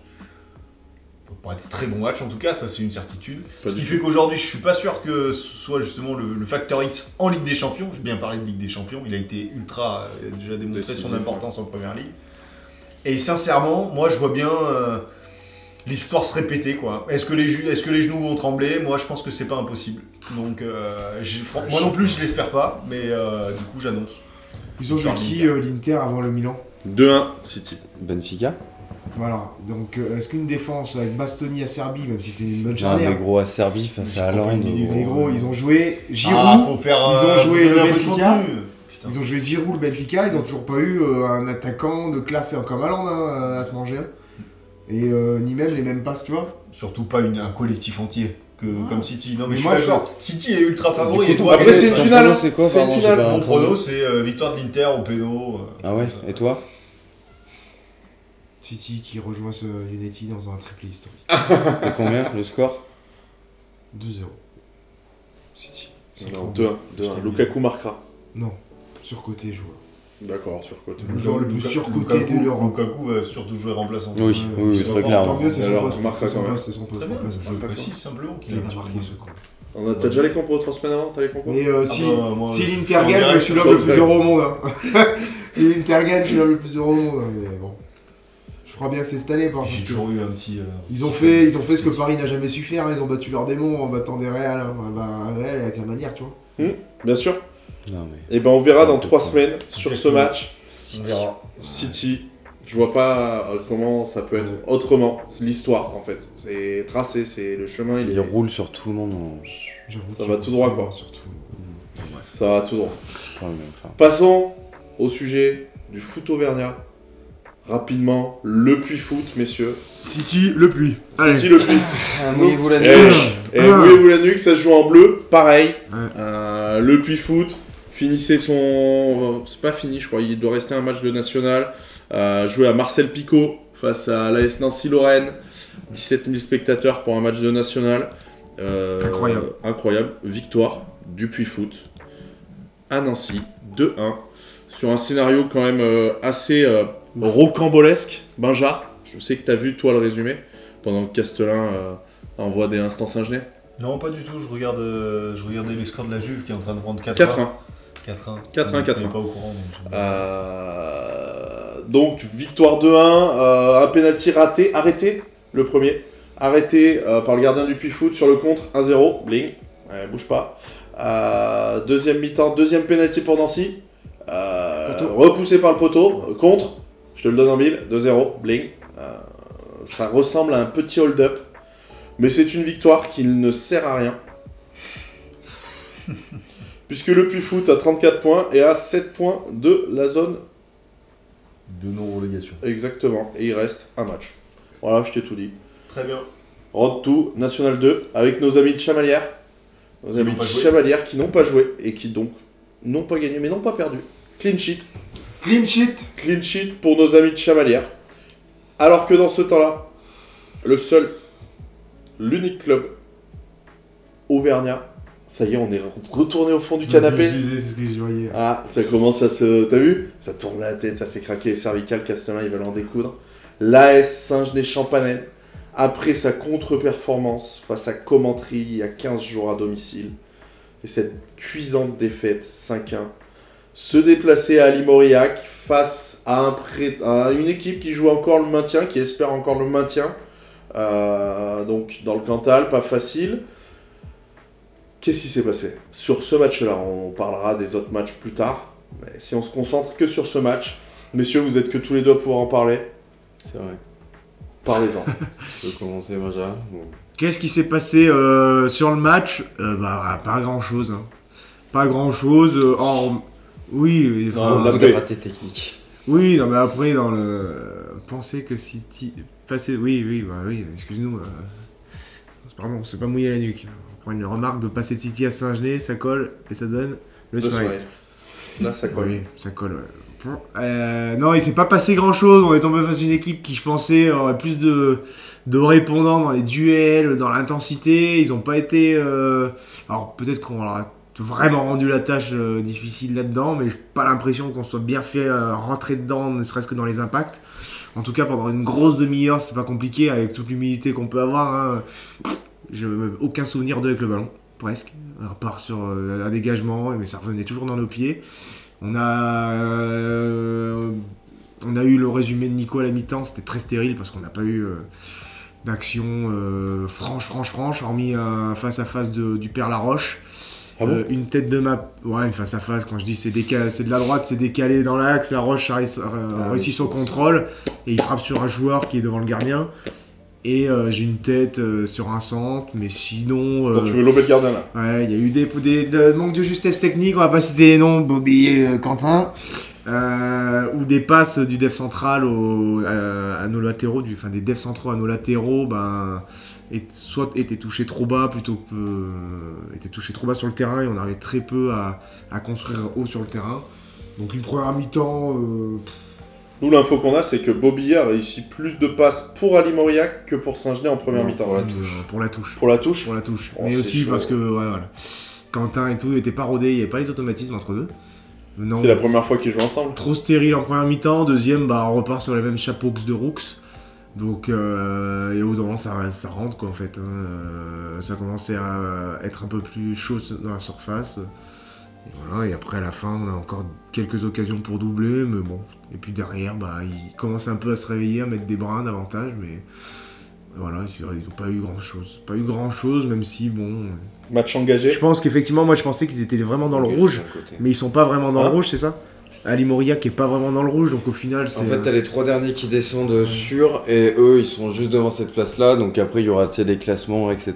Donc, mini championnat avec les 5 derniers pour les 4, enfin les 9e, ouais c'est ça, 12, 11, 10, ouais, les 9e qui seront en mini championnat, et les 2 moins bons, voire 3 moins bons, descendront.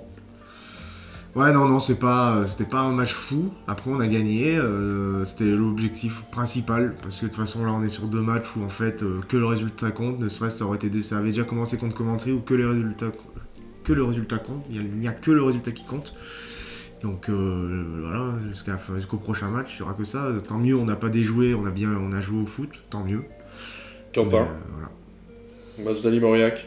Bon, déjà, c'est assez plaisant d'aller jouer dans des complexes sportifs qui sont des vrais complexes sportifs avec des vraies pelouses, même si au final, il y a eu énormément de ratés techniques parce que le terrain, en fait, l'herbe était assez humide, donc je pense qu'il y avait pas mal de ballons qui fusaient, c'était compliqué de contrôler les ballons en profondeur, etc.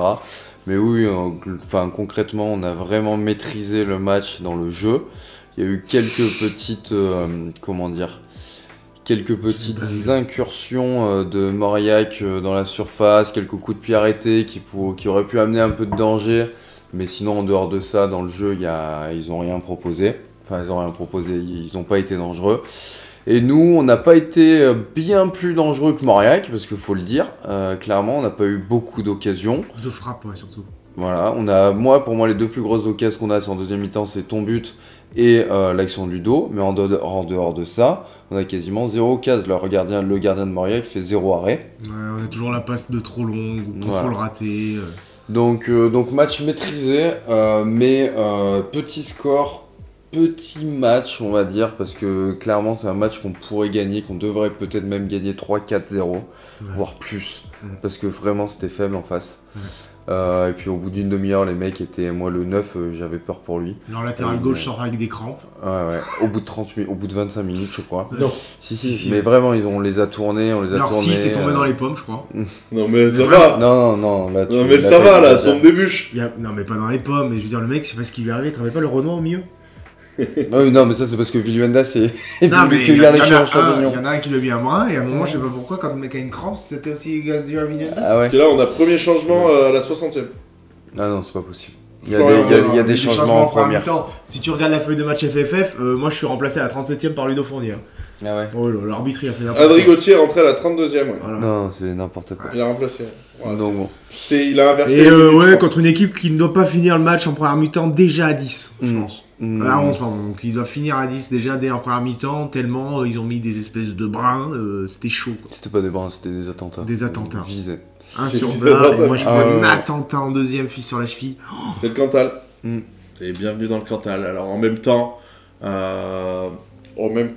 nos adversaires de la semaine d'avant, Coventry, avec qui on était ex-aequo ce week-end, affrontés dans un derby Besnay, 3e du classement. On a espéré longtemps un faux pas. Et ce qui devait arriver arriva, puisque Besnay a joué le jeu à fond dans un match où il y avait environ 350 personnes, un vrai derby de l'Allier, où le jeu n'était pas plaisant, mais il y avait de l'engagement, du duel, et Besnay finit par l'emporter 2-1, ce qui fait que cette contre-performance de Coventry nous redonne une chance d'avoir les cartes en main, d'être seul maître de notre destin. Il nous redonne pas une chance, il nous donne les cartes. On a les cartes en main désormais. Oui, mais donc tu les avais déjà avant de jouer contre Coventry, les cartes en main. Oui, mais... Donc bref. Tu les as de nouveau. Voilà. Non, c'est pas ce que j'ai dit.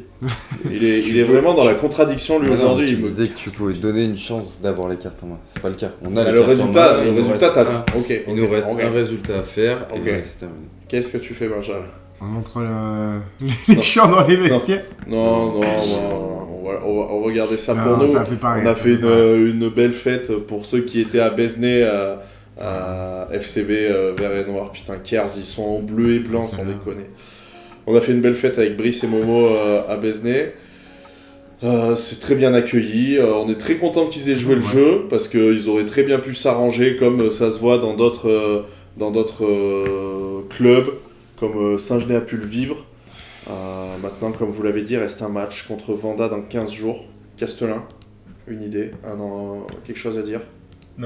Visiblement, d'après le débrief du match que j'ai pu en avoir, que ce soit des coachs ou des différentes personnes ici présentes, on voit que l'important en effet c'était les 3 points. C'est le cas, c'est pris. Maintenant, les prochains 3 points vont être bien évidemment cruciaux. Il va falloir aller les chercher. Je ne veux pas entendre parler de ouais, il y a juste un nul. On est chez nous, on a fait une très bonne saison. Il faut valider tout ça. Et puis surtout rester concentré et pas se dire que c'est fait. Parce que, moi ce que je disais, imaginez la déception si jamais le dernier match se passe pas comme on le souhaite.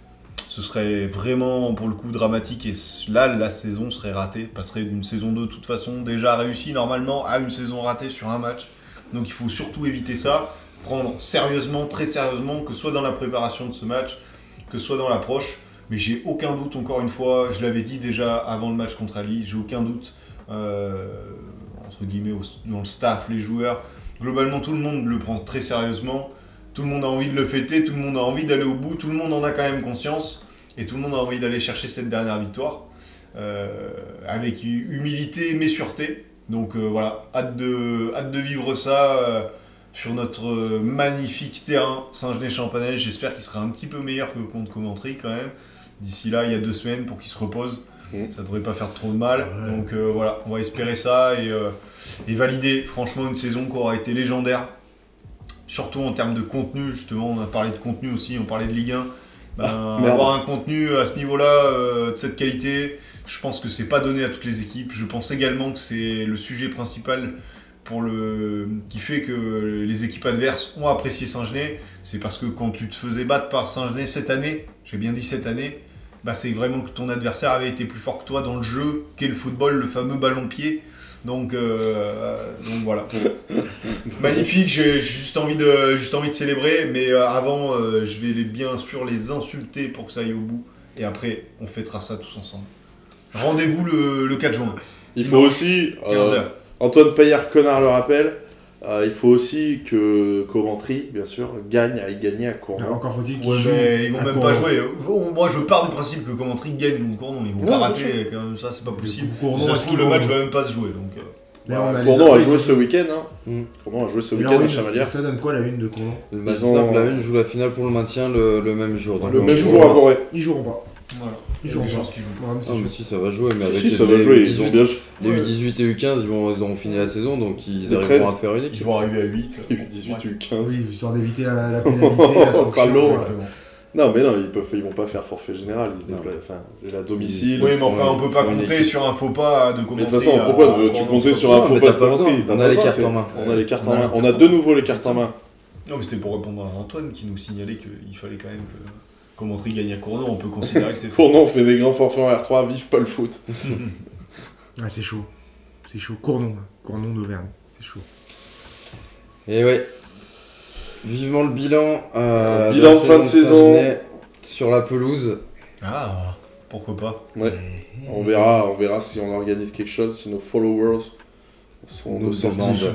nous soutiennent pour ce moment-là. En attendant, rendez-vous à tout le monde le 4 juin. 4 juin, 15h.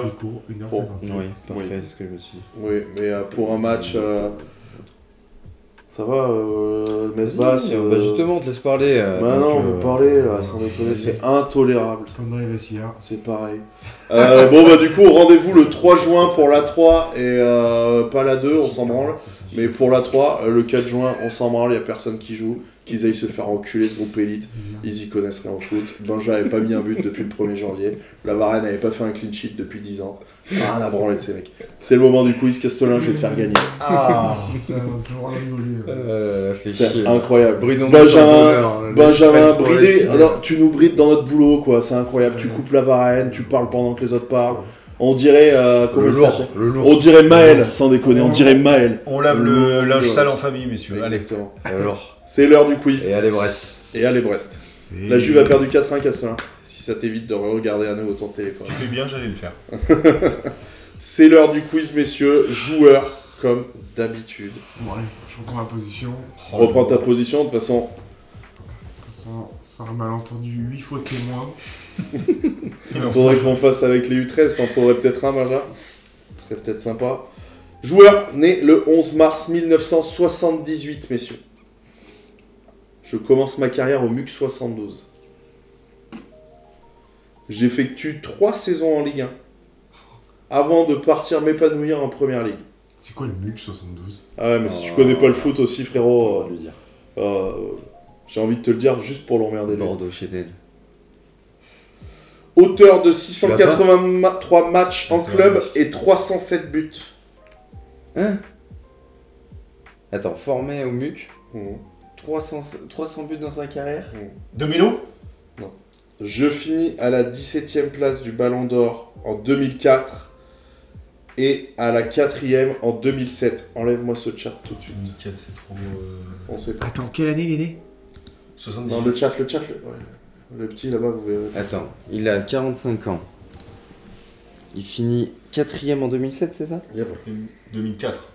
17ème en 2004. Nedved. 17ème en 2004, 4ème en 2007. On a le droit de mettre des points de pénalité ou de virer des mecs. On peut virer des mecs formés au Mans. Non mais mec, formé au Mans ou il a passé 3 saisons au Mans ? Non, formé au Mans. Il a fait... Tu veux le nombre de saisons qu'il a joué au Mans ? Il fait quoi comme club, juste ? Non mais je vais pas te le dire, c'est trop facile. Il est formé au Ballon d'Or. Il est formé au Mans. Il est français ? Rigole. C'est quoi la nationalité, on l'a ? Non, je peux pas le dire ça. Oh mais gros, il a fait ça fou là. Non mais il est fou ce mec.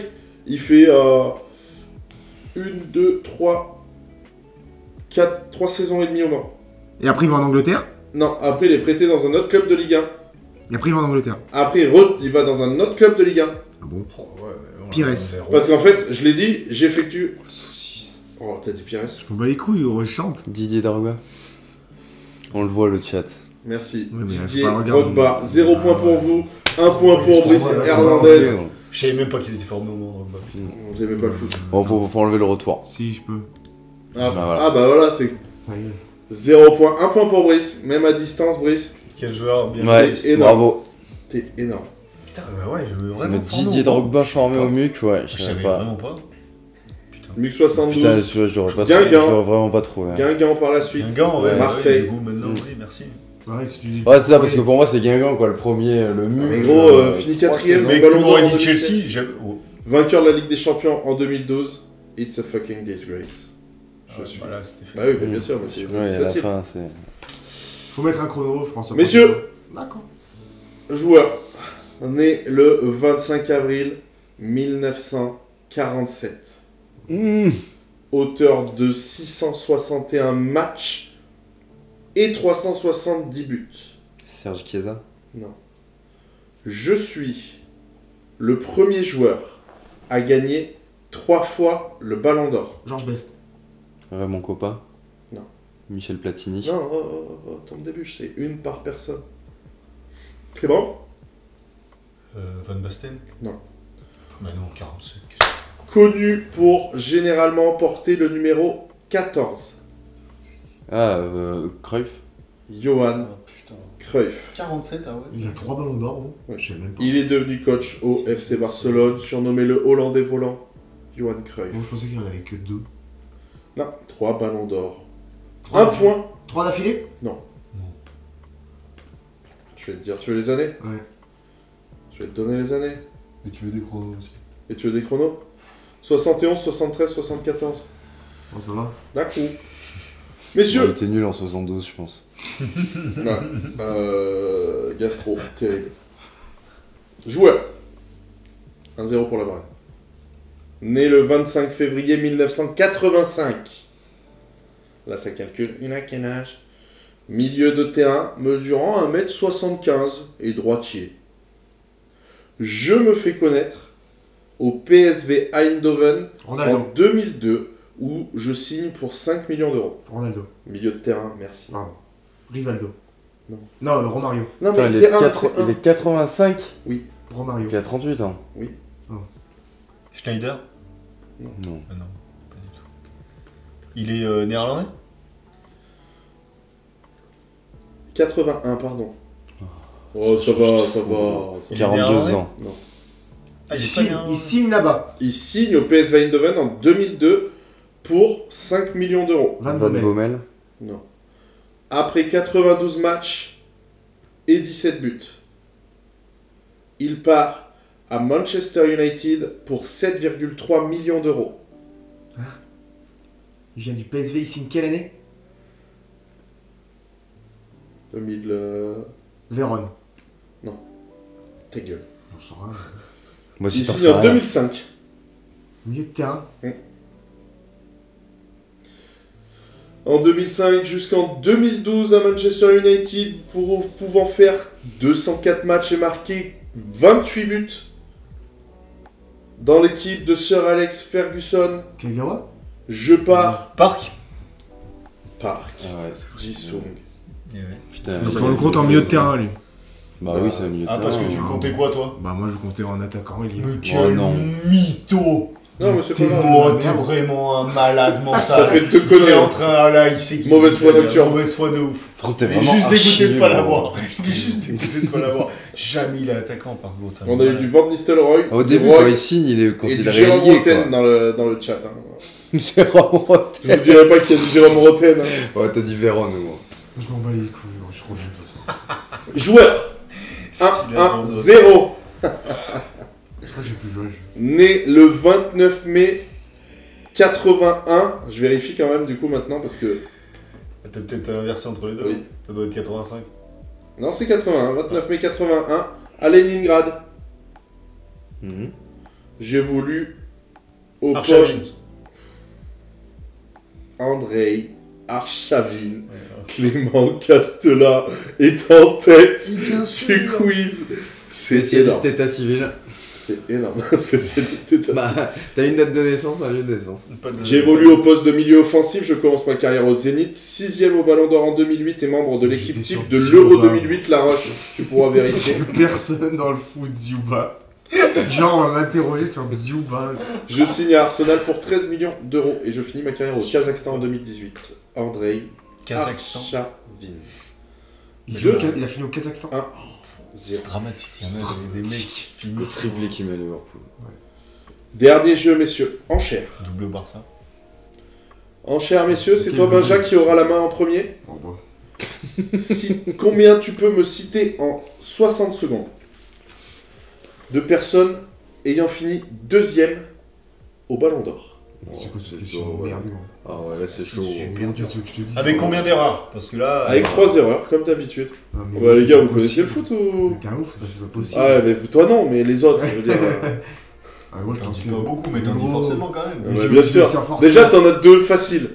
Non, mais oui, mais comment tu veux que je t'en cite combien d'erreurs? C'est ça, T'as le droit à 3 erreurs. les mecs, c'est pas possible. Ok, c'est pas possible. Bon bah 0. 0. Vas-y, dis 1, hein, t'en sors 1, t'as gagné en fait. Moi je dis ouais 3. Moi j'en aurais 3. 3, merci, toi t'aimes la hostie. 4. Moi, 5. Vas-y, je le laisse. Vas-y. La Varenne, tu sais que si tu dis 6, il va te Putain, laisser. je veux le baiser, mais vas-y, pour la blague, vas-y, on s'en fout. Je gagnerai pas ce quiz, je suis convaincu. S'il y a ex-aequo. Ronaldo, Messi. Attends, tu vas peut-être attendre que le chrono il se lance. T'as cru que c'était Ouais. les règles? Est-ce que tu... C'est parti. Ronaldo, Messi, Schneider. Alors, pour l'instant, t'as 2 bons. Bah une laisse-le, erreur. il a que 60 secondes. Schneider, pas deuxième. Je te mets les erreurs là. T'as dit qui? Ribéry. Top 3. Les troisièmes. Ouais, mais c'est pas vrai. Oh putain. Réfléchis, il te reste 40 secondes. Et il y a 2-2. C'est chaud. Vas-y, dis. Non, mais de toute façon, je suis obligé de dire un truc. Ah oui, t'es obligé. T'aimes le foot? De Bruyne? Non, jamais. Fernando Torres. J'ai même pas osé le dire, Torres. Il finit pas deuxième, Torres. Jamais. Griezmann? Non, jamais. Zidane, ouais, j'avais. Zidane, Ronaldo. Beckham, il finit deuxième ou troisième. Je vous l'ai fait dans l'ordre décroissant, enfin, du plus récent au plus ancien, je me suis arrêté quand même. À un moment donné, Mané, Lewandowski, Van Dijk. Vas-y, moi j'en sors aucun. Ronaldo, Messi. Ronaldo, Messi, la dynastie. Iniesta, Buffon, Lampard. Ouais, ça marche. Alors là, les gars, j'aurais bien voulu vous voir, monde de Deco. Jamais vous aurez sorti la moitié de ce qui est sorti. Moi, je me suis Roberto Carlos, Raoul, Zidane. Beckham, il a été deuxième. Beckham. Putain, je voulais dire ça. Davor Schuker. Je me suis arrêté en 98. Bah, pour moi, Zidane, je sais même pas. Et Ronaldo aussi, gros Ronaldo. Oui, Ronaldo, mais avant Schuker. Oui, je me suis arrêté à Schuker parce que. Et bah, ça fait 3 points pour la Varenne, 4 points pour Castelin, toujours 0 pour Benja. My boy, qu'est-ce que ça dit? Ah. Messi, Ronaldo. Tant que Fournet, tu foutras pas Rounet dans les quiz, Benja, ça sera salade sur salade, honteux sur chaque quiz. Daniel Riolet, my boy. C'est vrai que c'est chaud, putain. Il a bien raison, ouais, c'est chaud. Toi, c'est chaud. Il y a eu du Giroud, il y a eu du Poux, il y a eu du Robert. En vrai, le prochain quiz, il faudrait faire un truc, un spécial. Ouais, spécial Benja. Spécial Benja. Si, on fera ça. Si, on fera ça. Merci en tout cas à tous. Clément, belle victoire. Félicitations Clément. Là on finit le quiz là. Ah bah bien sûr là, ça faut que tu bosses un jour. Toi, il va falloir que tu suives le foot un petit peu, autre chose que United. Parce que même les joueurs d'United, tu les trouves pas gros. Je les mets pour toi par Jisung. Mais la tête de moi, je ne le considère pas comme. Ouais, et t'as dit Kagawa gros. Petite info, l'arbitre VAR de Valence Real a été démis de ses fonctions. Il ne sera plus jamais arbitre VAR comme 5 de ses collègues qui étaient en charge de la vidéo lors de ce match. Bien sûr. Bizarre. Car ils ont uniquement montré les images de la réaction de Vinicius à l'arbitre principal et aucune image du joueur qui a étouffé le Brésilien. C'est ce que j'ai. Exactement. C'est ce qu'on disait. Bravo Clément. Merci Rémi. Victoire amplement méritée. Tout à fait. Un mec assidu qui suit le foot. Qui ne parle pas l'état civil. Impliqué. Un mec de l'état civil, exactement. Le gars de la mairie, quoi. Pas vachi dans le canapé. Et bon, ce gars de la mairie, t'as le temps, toi, c'est pour ça. Fin d'émission, messieurs. On aura réussi à faire moins que d'habitude, mais toujours beaucoup trop long. On vous souhaite de passer une belle soirée, une bonne nuit. On se retrouve lundi prochain avec encore Benja qui sera nul au quiz, on vous le promet. De la mauvaise foi. Brest sera plus 11ème, je vous le promets, ils seront dans la première partie, fermons leur gueule ces chiens. Et sur ce, on vous dit à mardi. À mardi.